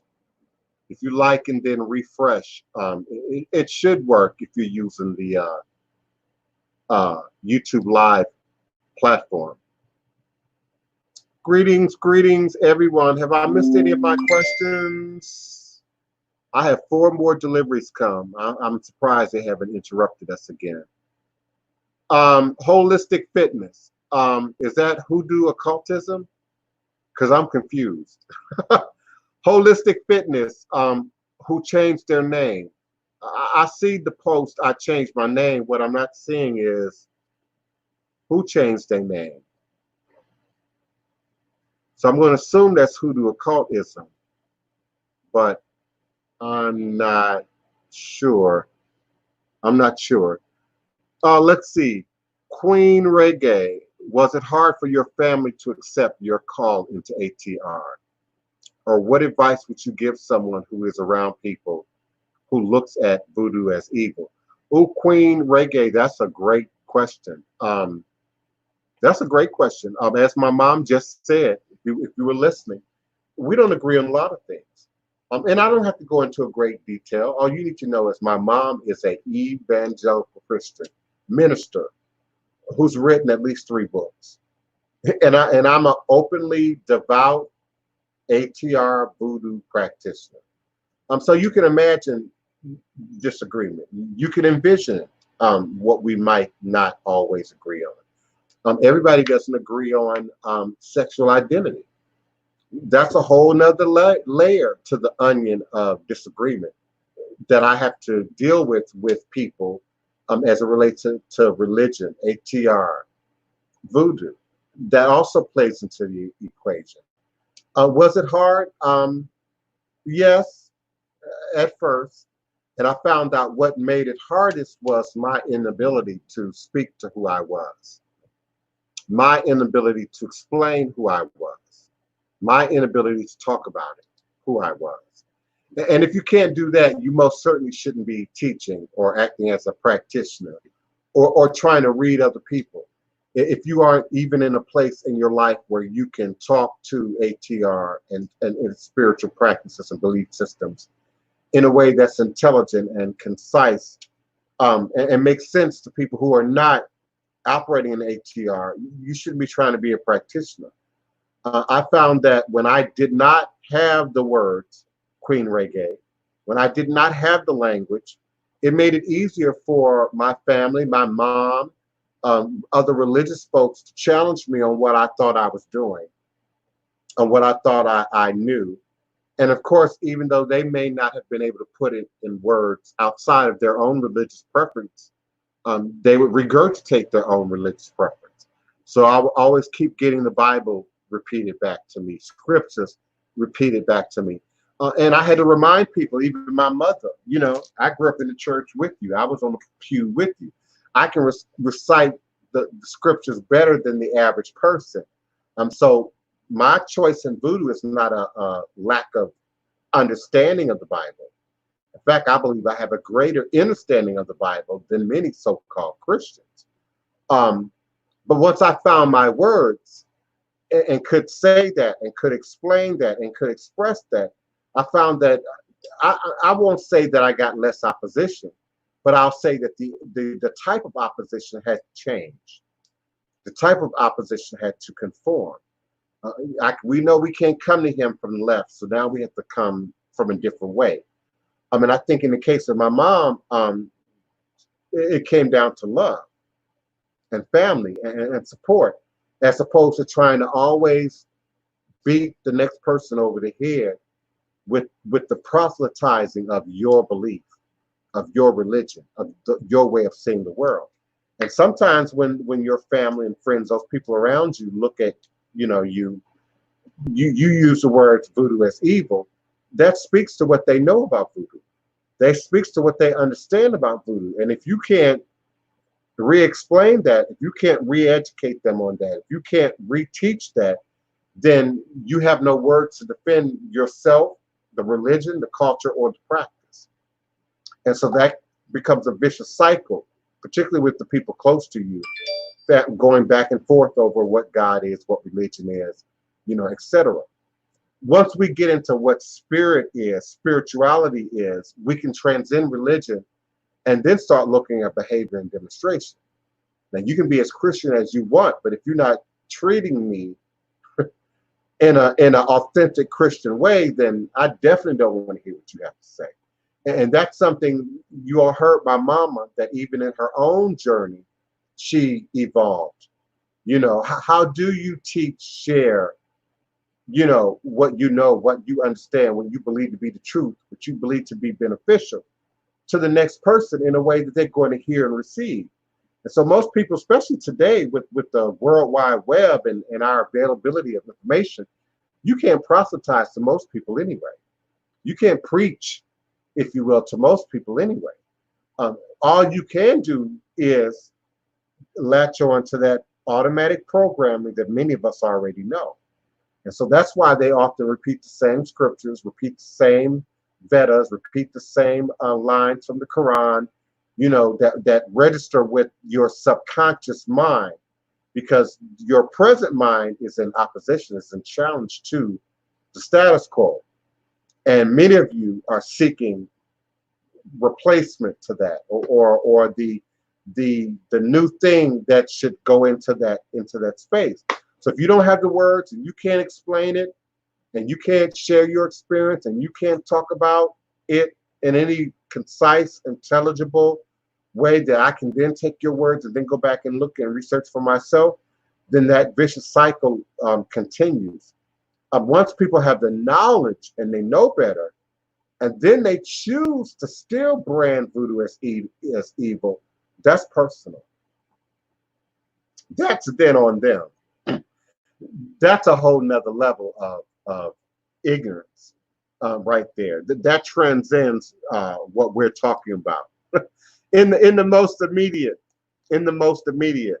Thank you, Didi Heyman. I appreciate that. Ashe, beloved, neophyte, Bokor, tourist. Greetings, beloved. Thank you for being present. Yes, family support is critical. I didn't always have family support. The first half of my life, I didn't have family at all. And some of my family didn't know I didn't have family at all. I'm young and out there and on the street and out in the world, and many of my extended family had no idea, or knew but weren't clear about why. And so it's easy to look like the problem child. It's easy to look like the runaway statistic. And it was really well into my adult years before my mom spoke her truth and Wapani spoke her truth, giving people other information, you know, to then understand who I am and where I am then, but more importantly today. So yes, that family support now in the present is crucial and critical, Keisha Smith, to who I am. It's a whole another level of freedom when you don't have to worry about what your mama thinks, says, or believes about who you are and what you're doing. My mama might not understand voodoo. My mama might not understand ATR. But like I said a moment ago, she understands spirit. And so she sees spirit transformation in my life and what I do and how I am and my demonstration. She sees the product of what I say I believe as a form of my demonstration. And so in love, we can meet in that place. And there's no challenge. You know, there's no disagreement. Thank you so much for everyone's participation. Come on now, we're quickly approaching the top of the hour. Thank you, 254, area code 254. Your mic is now open. Thank you for calling in. What's your question or comment? Greetings. Greetings. Who's calling? Where are you calling? My name is Jay White. Greetings, beloved. Greetings. Love what you do and thank you for what you do. I do have a question. Yes, please. My journey is a little bit different from most. I went from like a spirituality background into Christianity when I was taken from my biological family. So I've grown up in Christianity. You know, I became a preacher at a young age. I've pastored churches. I've traveled through the country, preaching and teaching and building ministries but I've always had that other kind of deeper spiritual side that I tried to morph into, Christianity. And so I've kind of stepped back from preaching and teaching to walk in my truth. Now I'll find my truth first and then walk in it. So my question is, what do I owe to like the people that I brought into it? You know what I'm saying? Even though they had their own, I come to Jesus, whatever for themselves. The ones that, I brought into the ministry, the ones that came up under me, what do I owe to them? So let me be sure I understand your question. So I'm going to use my Ian Van Zandt therapeutic words. What I believe I heard you say was, I grew up spiritual, or I was being raised spiritual. Then that was disrupted, and you were put into another environment where Christianity was sort of indoctrinated upon you. And so then you became a preacher at a young age, pastored churches at a young age, fully ingrained in that culture and system, for lack of better words. That part, okay, so let me bring it up to now. What I believe I hear you saying is now you're either back on the spiritual path or you're doing some combination of the two. If I'm hearing you right, and you want to understand what do you owe, if anything, to the people who you brought into Christianity, that's where I'm confused. Correct. Or am I not confused? That's what you're asking. Yeah. No, because I have. You don't owe them tutored anything. And mentored. You don't owe them anything. You only owe them in something if they approach you. If they come back to you today and say, beloved, but I thought you said, beloved, but you said the Bible. Now, if they approach you, now you have an opportunity to say, I spoke the truth from where I was in that moment. This is something Wapani and I have discussed. Wapani's first book, Spiritual Warfare, might be seen as a quote unquote Christian book. She ain't all that happy about me talking about the book, because she no longer supports the book wholeheartedly in her own beliefs and her own inner standing. But I still talk about the book. So we talk about this very topic. She wrote the book, and I don't want to speak for her. She's with us, so she'll speak for herself. She wrote the book from the truth, from where she was at that time, at that moment in time. And we all should grow. We all should evolve. We all should not be in the same place a year after, 2 years after, 5 years after. So you can't be judged for your past truth. The only you can be held to your past truth, but to be held to, they would have to approach you.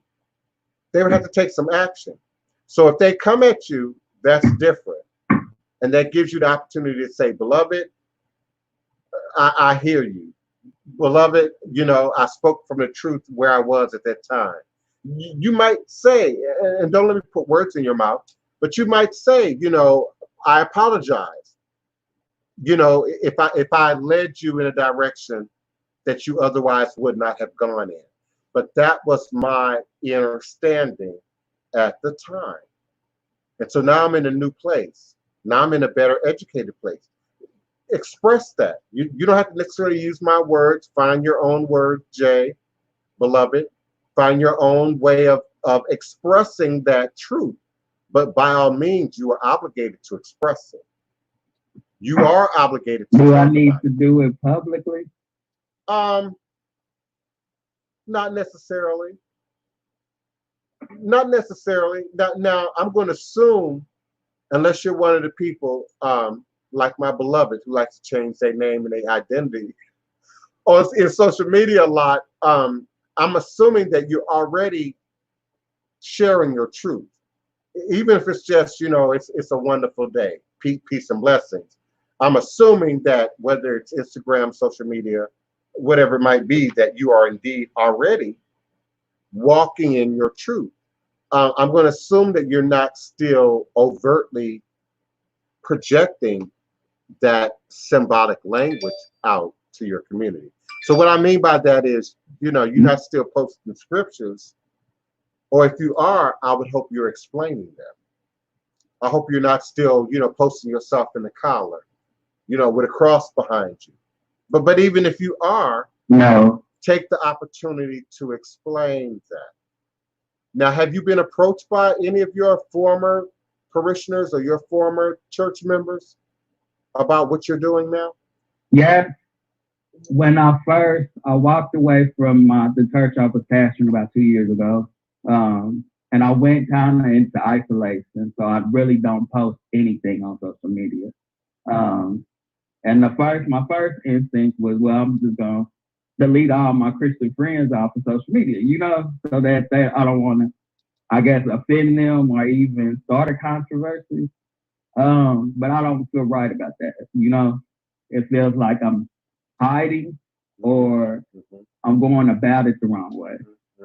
So now I still get calls from, where are you? We need you. You disappear. You left people hanging. And so I don't know what to do. Listen, I get that. As a former minister of music, I get that. As a son of a devout evangelical minister, I totally get that. There was a time I couldn't hold a conversation with my mom without it being completely about Jesus and the Bible. And I had to get her to understand that you are my mother. You and I have a relationship beyond religion. Don't forget to feed that. And so I stopped getting the Christmas cards with the scripture in it from my mama. I stopped getting, that overt, impression from her. You do have an opportunity to be honest. I really appreciate Raina Love's response.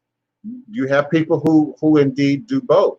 And there was a time when I still went to church barefoot in my African clothes, sat on the organ, sat on the piano, still participated, still were part of that system, and then went home to my belief until I felt what you felt. That's where I'm at.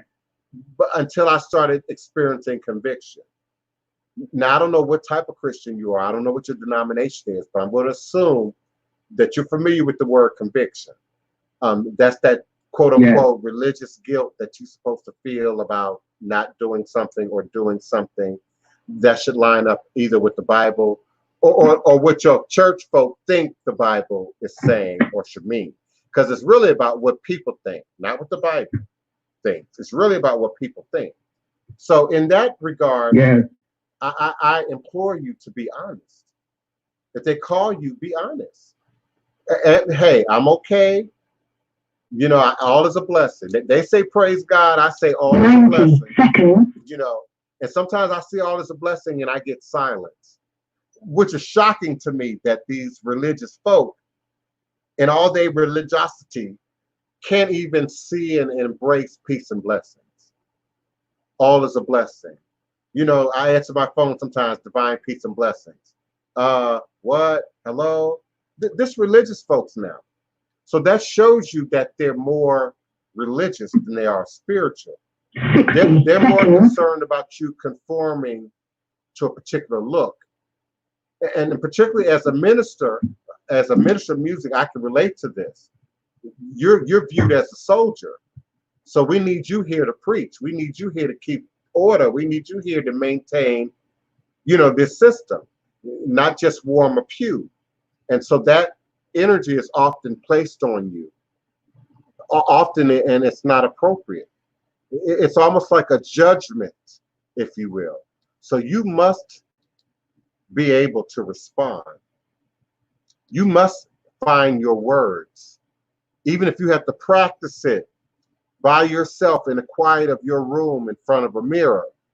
with a candle going. I am okay. 10 seconds. God is with me. Okay. I might say God is with me and I am God, but that might upset your church folks.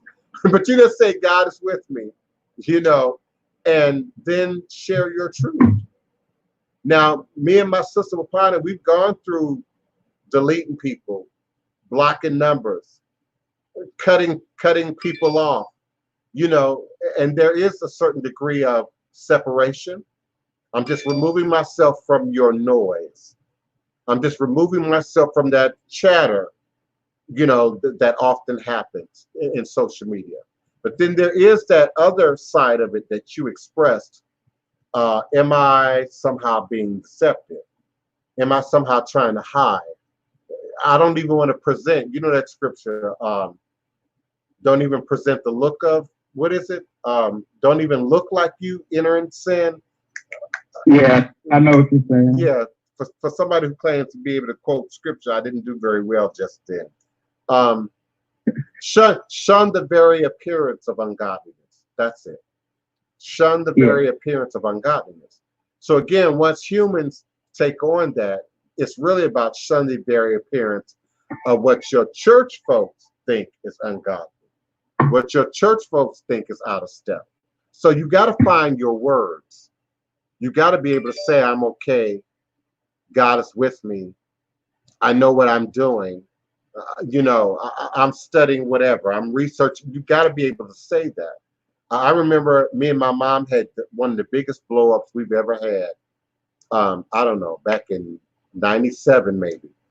And she sort of laughed and cried at the same time as we were getting into this conversation about the idea that I was, well, are you worshiping rocks now? And she was laughing, but at the same time crying because, you know, in her Christian mind, oh man, I didn't fell off. I'm in witchcraft and occultism, and you know, my son is in some kind of mortal danger. But at the same time, she laughed because she heard herself. She heard what she was asking me out loud, and it didn't make any sense. It didn't line up with what is true and what's spiritual. And that's also part of the battle that you and your circle and your peer group is having. Because if you don't have the words, if you can't explain it, you can't explain it to other people. You can't teach it to other people. And so therefore, they can easily rest back on ego. And I mean biblical ego, which is the notion that I can just quote the scripture. Because I find that a lot of Christian folk can't talk for themselves. If you say, explain that to me in your own language, in your own words, what does that scripture mean? In your own words, the average Christian can't. They can't because they haven't processed it that deep. It's not understanding for them, it's understanding. It's knowing it enough that if I'm called on it in church, I can repeat it. I can regurgitate it. I can sing that hymn. I know when we stand up and I know when we sit down. That's not the same thing as how we apply things in the real world, how it shows up in your real demonstration, particularly when people ain't looking. How Christian are you when people ain't watching? How Christian are you when you at work, you know, and it's a whole box of new supplies available? How much of it makes it back to your house as opposed to staying where it's supposed to stay? That's how I look at religion. That's how I look at belief. How does your religion show up when you see me in public? Do you shun me? Do you treat me with favor? Do you treat me with bias? That's how I look at how any religion actually shows up on people. So if they can't handle your exploratory spiritual path right now, then they don't know Jesus. Jesus was in the wilderness for 40 days and 40 nights. Jesus wandered from town to town, nation to nation, culture to culture. The Bible say that. So they don't know Jesus if they're questioning your journey right now, that they don't understand Jesus at all. And so that's where you got to get in your understanding of this. so that when you do have to respond to them, you have the right words. Because there's certain things I can say that would create a fire, that would create a fight, that would create an argument. I know because I was raised up in that environment. I know what those triggers are. I know what those words are. And I found myself early on sugarcoating my words, even for my mother. I knew that if I said certain things, my mother would respond. I knew that if I said certain things a certain way, my mother would either hit me back with that Bible or hit me back with the sort of stereotypical Christian response. So I even had to relearn how I communicated that with my mother, how I said certain things with my mother, especially if I wanted her to get it, if I wanted her to think outside the box, put her in a position to think about it for herself, and then come back and just happen to meet me where I was. So if you don't have your language together, Jay, beloved, Brother White, forgive me, Pastor White, if you don't have your words together, you can't expect other people to do it, especially as the shepherd, because you will forever be the shepherd. Even if you're no longer a Christian, you can never outrun ministry now. In fact, your new path now is your new ministry, just like mine. So those Christians who are now confused, who are now in the gap, who are now out there in the middle, that's our obligation. Those people are our vocation. Those are the people who are right here in the room, just like you and me. That is now your ministry. And so, yeah, now you have to explain why you walked away from the church. It ain't good enough for you to keep that to yourself.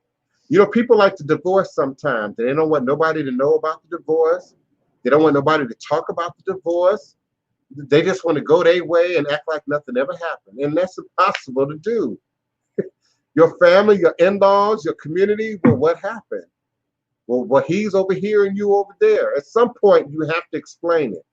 At some point, you have to give words to it. So find your words, Brother White. Find your understanding.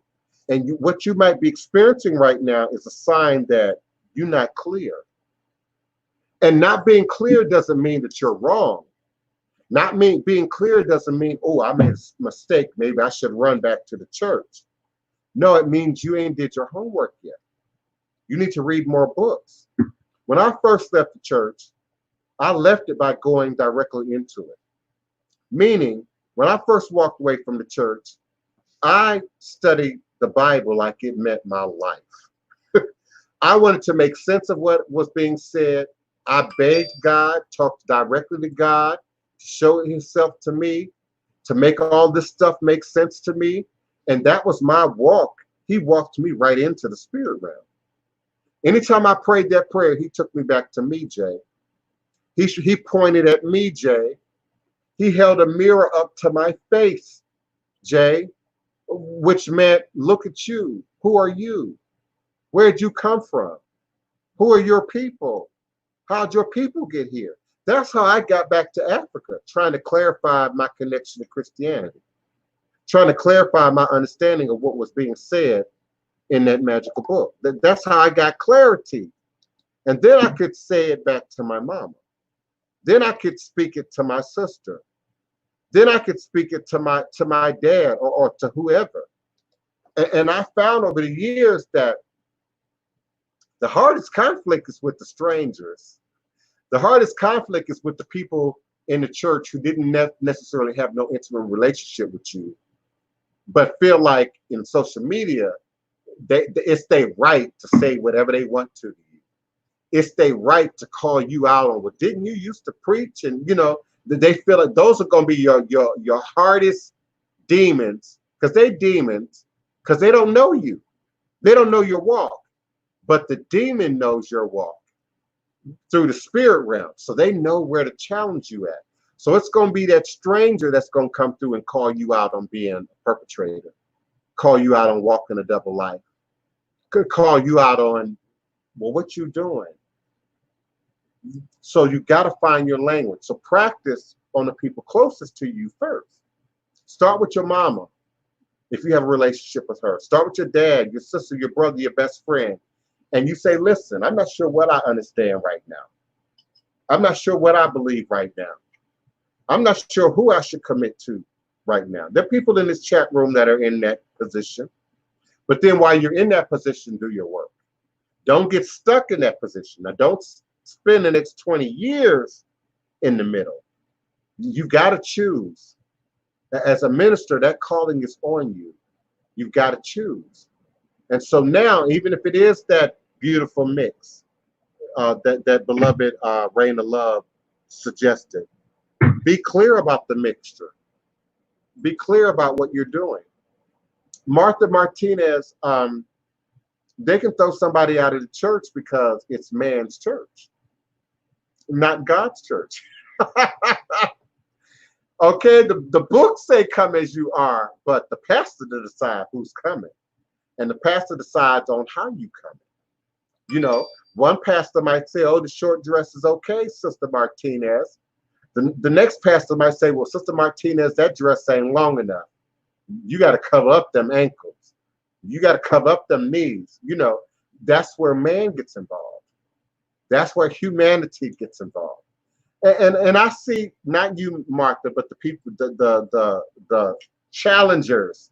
I see you, I hear you said, oh, but the scriptures say, but didn't you still interpreting the scripture by your own understanding?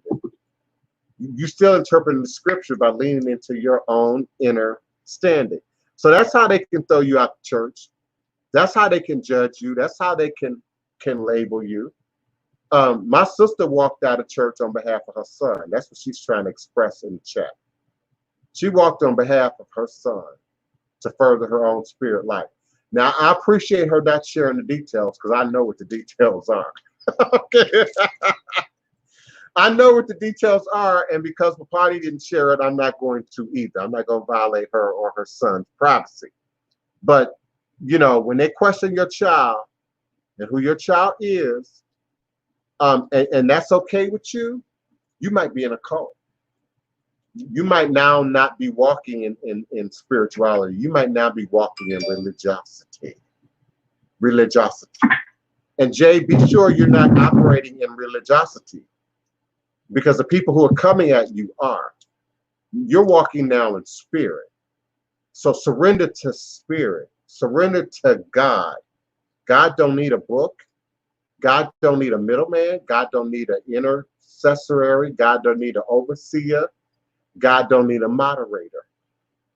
And if you press God, God will speak to you directly. God will show you directly without any extra help.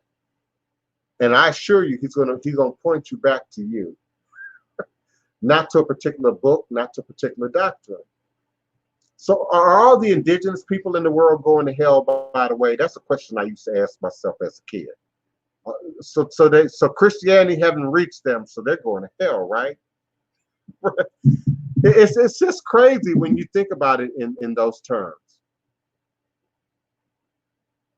Yes. You're right. Can Be the Light says she likes to look at it in terms of how does religion help you and the people around you, not your church friends. Because your church friends often have talk and conversation. That's about it. That's about it. They're not really there to help you, to pull you out, to get you through the storm, to take you, on to the next level. I'll pray for you. That's what I used to get. Well, you'll be in my prayers. That's how I used to get. That's how I used to get. So stand in your truth, beloved. Stand in your truth. I like Ray Hagen's, beloved. I'm trying to not to read. Yeah, I listen to him a lot. Yeah. I was trying to read the comment without referring to him as his old name, because he's changed his name to Holistic Fitness. But I still got the old name stuck on my tongue. So that's why I was hesitating just then. But yeah, I've been listening to Ray Hagen's for, I don't know, 15 years maybe.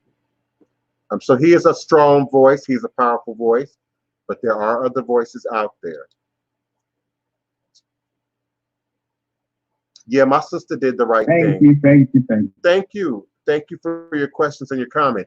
And listen, I'm going to keep your mic open. We're in overflow. So 612-254, your mic's still open. So at any time that you all want to comment, you can, because you stayed online. Even Kiona, she might be working at home. She dropped. And once you drop past like 1:45 Central Standard Time, the system won't let you call back in. So those who are on the phone lines, you are blessed, and you are my co-host till we end the show.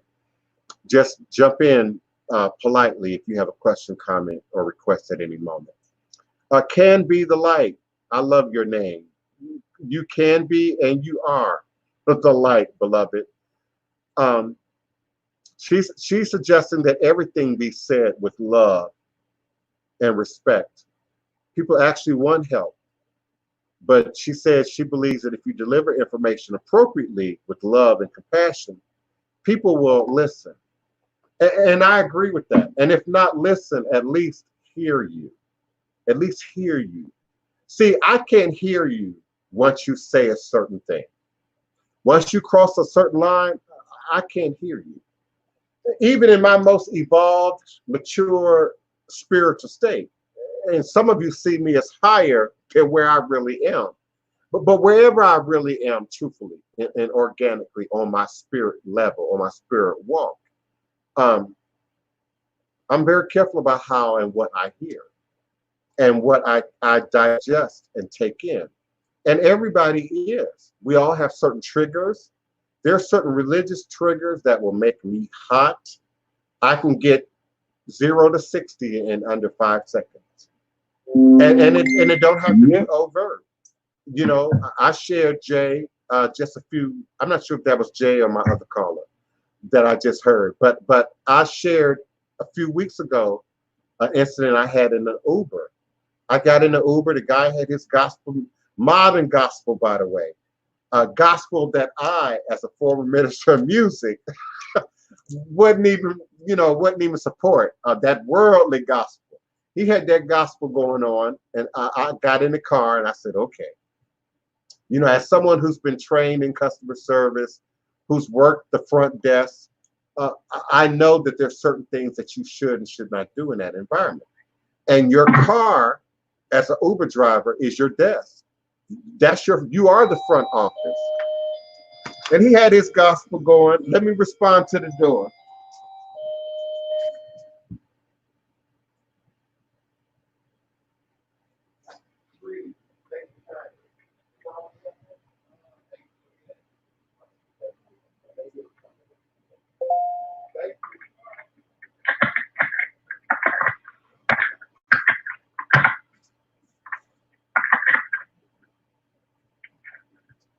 My apologies. Let me wash my hands. But I got in that Uber, and he had that gospel music going. And it was, it was kind of a modern kind of gospel. So in his mind, he probably thought he was, okay. Like Kirk Franklin. Kirk Franklin crosses the line for me in terms of what's gospel and what's worldly music. And I say worldly music because Jay and people like that understand what I mean. Okay. So he had his music going. It was louder than I felt it should have been, particularly in a customer service like setting. Even in your office, you're not going to blast your music. You're going to play it at a very low level so that you can hear it and enjoy it, but then that it doesn't necessarily offend or show up on your customer in a way that makes you, message audio look unprofessional in some kind of way.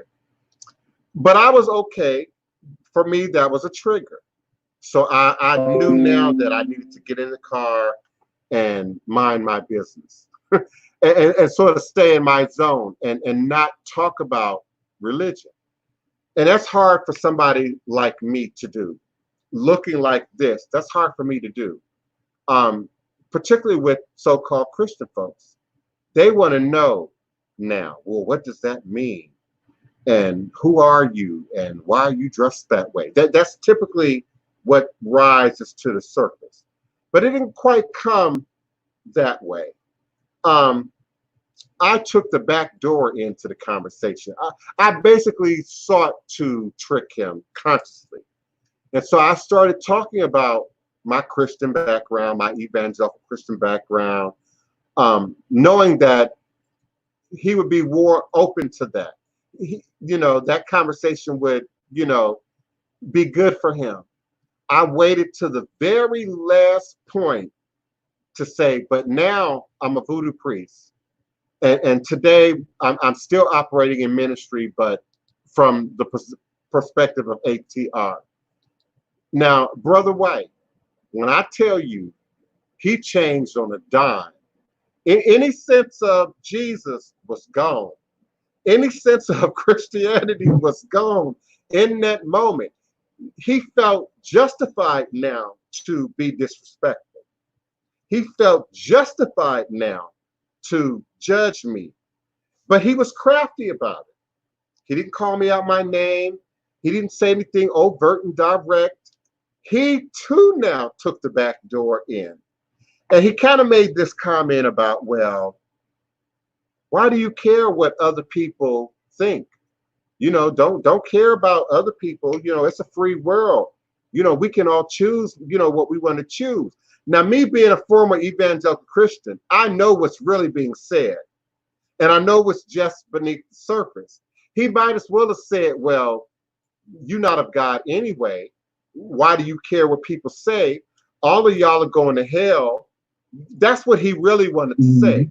But because he didn't use those words, he either thought that I was too ignorant to get it, or maybe keeping in that frame of mind that I'm just not Christian enough to understand what he was saying.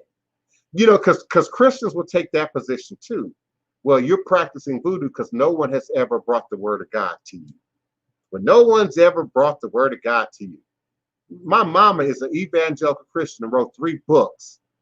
My dad, may he be at peace wherever the hell he is right now, evangelical minister. I come out of a family of well-known, international, televised evangelical Christian ministers. So ain't no thing that I ain't never heard the Bible. Ain't no thing that I'm unfamiliar with the scripture. That's arrogance.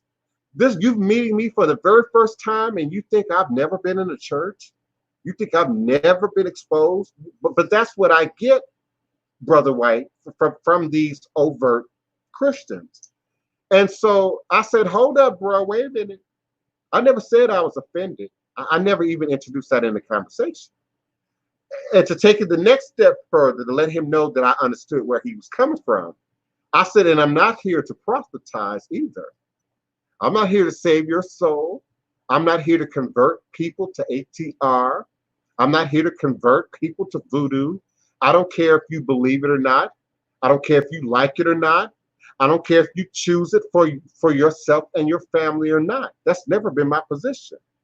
My position is tell the truth. That's my position, Brother White. Tell the truth.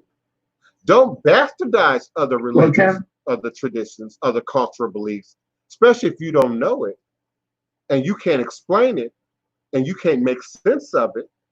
Me and my mom talked yesterday about the so-called Christian who's only read the Bible and thinks that makes them sufficient as a Christian. Has never read a dictionary, a biblical thesaurus, a biblical dictionary, has never understood or studied Hebrew or Amharic, or even the cultural practices and nuances of that time period as they show up in the Bible. Without that, you don't know the Bible. My mama know the Bible. I've seen my mama's library. I've seen my mama study. My mama know the Bible. And it's her choice to accept it. It's her choice to believe it. She don't judge me on not accepting it, and I don't judge her on her continuance to accept it. We meet at the point of understanding. How is it showing up on the outside? How is it showing up in your life? How it's showing up in demonstration? How do you treat other people? How do you act when you're under duress? How do you act when you're backed in the corner? And that's where what you believe shows up the most. So in my opinion, the brother in the Uber did a great disservice to Christians.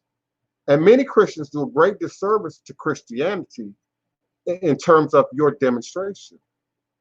How you act, how you treat other people, how you stand in judgment of other people, how you overlook people. I mean, looking over your glasses, how you overlook people and look beyond the needs of people. We see these groups forming elitist power structures, in communities where if you're not a part of this church, if you're not a part of this group, if you're not a part of our circle, you might not get housing, you might not get available resources. I know that my name is in the pot right now to get resources as they relate to the coronavirus. And I know that some of my community, people that I know very well and personally, are a part of that process of who's going to get those offerings. And I know that I'm being overlooked right now because of Voodoo. I know that I'm being overlooked right now because of who I am and what I represent culturally. I know that I'm being overlooked right now because I'm not a member of that church. And many of my inner circle are members of that church. So local New Orleanians, y'all know what I'm talking about. Y'all know exactly what I'm talking about. And I'm not going to get that grant. I'm not going to get that offering because of your religious perceptions.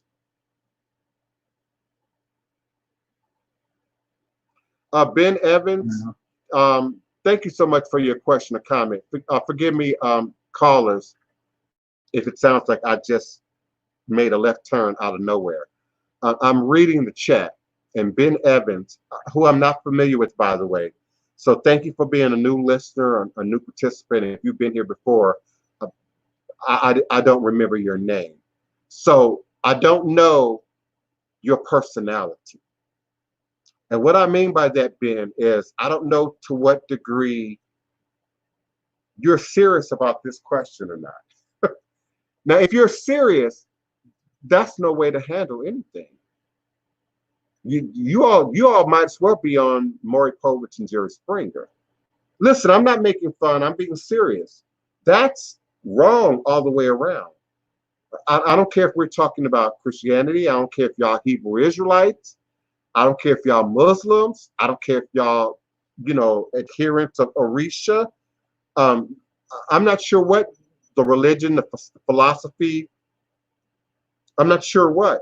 The only other way I can look at your comment, your teacher, I'm going to assume you don't mean university teacher. Even though if we are talking about university teacher, we still are talking about a matter of protocols, a matter of respect, a matter of boundaries, if you will. So the other day, your dad, your biological dad, slept with your teacher. And what kind of teacher? If you can input that, Ben, in the chat, what kind of teacher? Be more clear, because my mom's a retired teacher. So I don't know if you're talking about school teacher, academic teacher, or are we talking about religion here? Are we talking about a spiritual practice here? Either way, it would be improper. One would be much more improper than the other. And so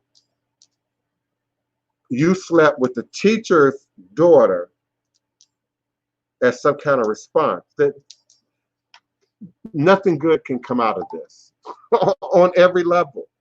I wish I had more details about exactly what you're referencing so I could be much more specific. But there's nothing good that can come out of that, Ben. There's nothing good that can come out of that. Yes, and your final question is, was I right or wrong? You were absolutely wrong. And it can show up again now as karmic repercussions, not just in your love and relationship path, but in other means and other arenas of your life. Seven, the gentleman, thank you so much. I really like your newest photograph. That's a great picture. Even with them shades on, I still can see you, beloved. That's a great photo. Yes, I've studied Hermetic science. I've studied Kemetic science. One of my introductions, Rain of Love, to Kemetic science is a book that I often suggest here on the show that people check out, and that is The Secret Teachings of the Ages by Manly P. Hall.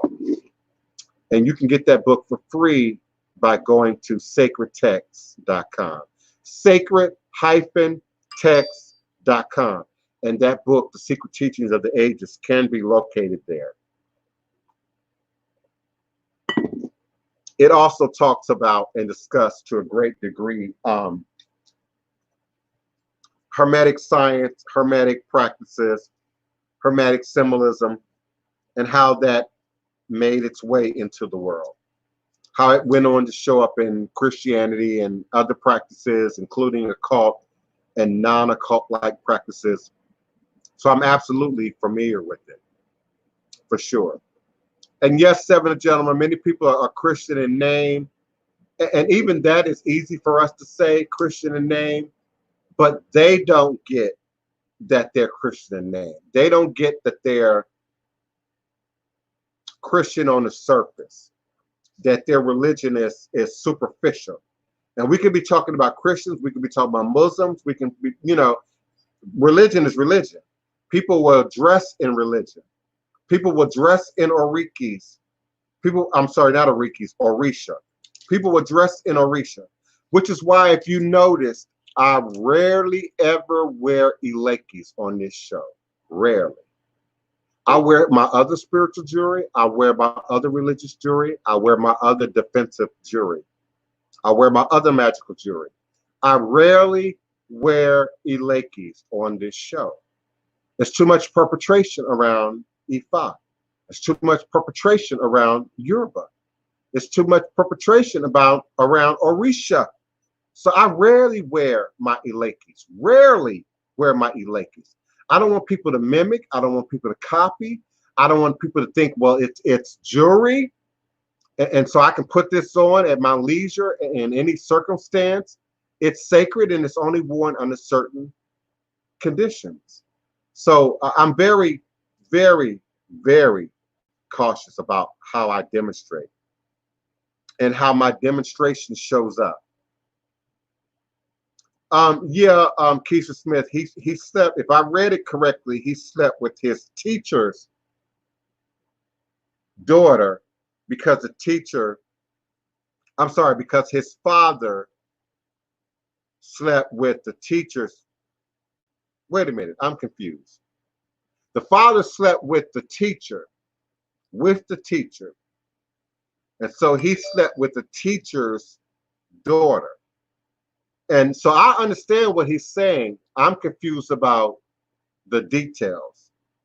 What teacher? What kind of teacher? Are we talking about your dad went to school and slept with your college teacher? Because you look older than high school to me. Or your high school teacher?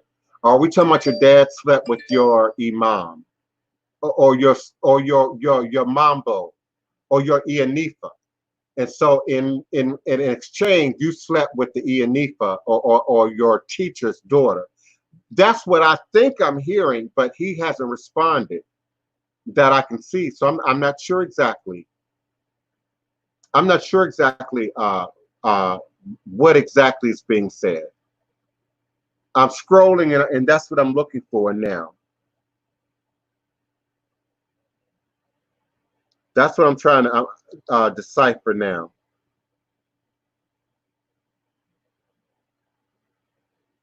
That's the only thing that I saw, Keisha Smith. I didn't see any other post unless you're suggesting that he wrote something else that I'm not seeing.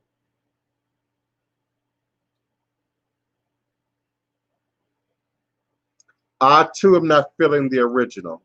Yes, Wapani. Out of the mouths of 2 or 3 witnesses, let every word be established. There's truth in scriptures, not Bible. There's a difference. Yes, indeed. Yes, indeed. That was both true and shady all at the same time. But I like that. Yes, and Raina, it's all about showing respect. If you expect people to respect your culture, then you must respect culture. You must respect culture. Yeah, can be the light. Ben's question is just he never responded, so I don't know if that's even a legitimate question because we don't know Ben. So I don't know if that was humor, sarcasm. Uh, I'm not sure what kind of relationships we talking about. Um, I would like some more detail before I could really address that. I'm also not understanding how to access um, people, places, and things in this StreamYard format. So he's using Facebook, for instance. So I can't even like get back to him in Facebook using that comment there. I can't click on it and then have it take me to where he is. So I don't know who Ben is. I'm not familiar with Ben, at least not by that name. So I'm not familiar enough to interpret to what degree he was serious about the question, and also to what degree, to what context, I mean, not degree, to what context the question was being asked in. So if he doesn't respond, I can't. We can't elaborate any further. That'll be a cliffhanger until he comes back, I guess. Thank you for your participation, though. We certainly do appreciate you. Now I'm really confused. Hoodoo occultism. Why are you now showing up as Hoodoo occultism and not the other username? So y'all are really trying to confuse me today. So now I don't know whether that was really Hoodoo occultism or not. And if so, why are you changing your names back and forth like that, brother? That's confusing. That's confusing.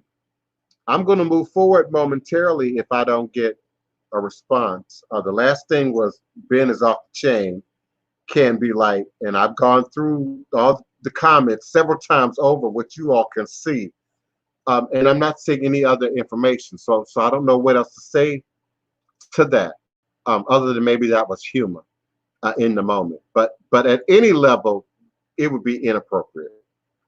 At any level, it would be inappropriate. Give me your questions, your comments, callers. Otherwise, I'm going to put on some music and I'm going to move forward. I do have other adventures that I need to do and fulfill today. And I'm always grateful and appreciative of those of you who do take the time out in the middle of your day to be with me here on blogtalkradio.com / the divine Prince. I'm also appreciative of those of you who are with me on YouTube and, of course, StreamYard, which broadcasts this to my Facebook and Periscope and to some of the other platforms that are in our reach here. So I'm grateful for you all. I'm thankful for your participation. I look forward to being here with you again on tomorrow, meeting you here again tomorrow. And until then, I'll leave you with Gree Suit by Ben E. Hunter, a local musician and historian and performer, one of my favorite people here locally in town. All due respect to he and his wife and his family, but he's one of my most favorite people, Ben E. Hunter. And so I'll leave you with Gree Suit until next time. All is truly and indeed a blessing. Asheo.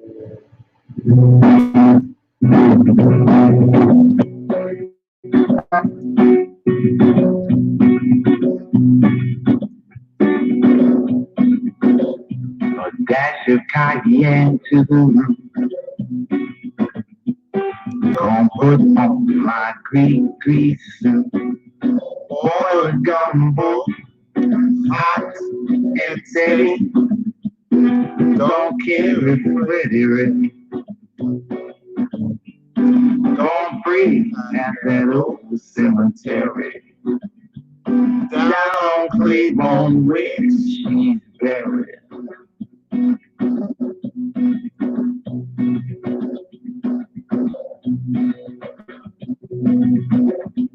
Build a fire on the bayou. When the black cat scratches at you. Under a full moon that's blue. Chant the magic words to follow. A dash of cayenne to the room. Gonna put on my Greek grease.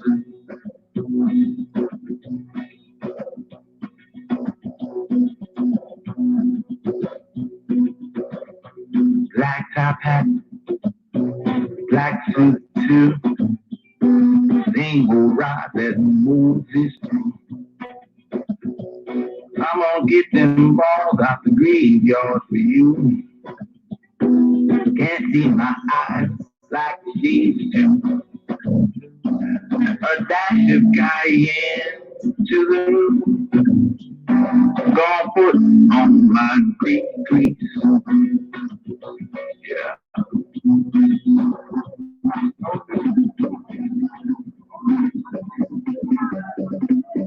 Black top hat, black suit too. Same old ride that moves this through. I'm gonna get them balls out the graveyard for you. Can't see my eyes, black shades too. Going free at the old cemetery. Down on Claiborne where she's buried. A dash of cayenne to the roof.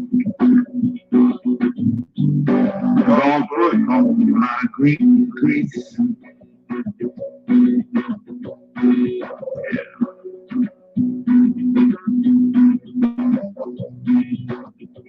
Black top hat, black suit too. Same ride that moves this through. I'm gonna get them balls out the graveyard for you. Can't see my eyes like she's do. Gonna pray at that old cemetery. Down on Claiborne where she's buried. A dash of cayenne to the roof. Gonna put on my Greek grease.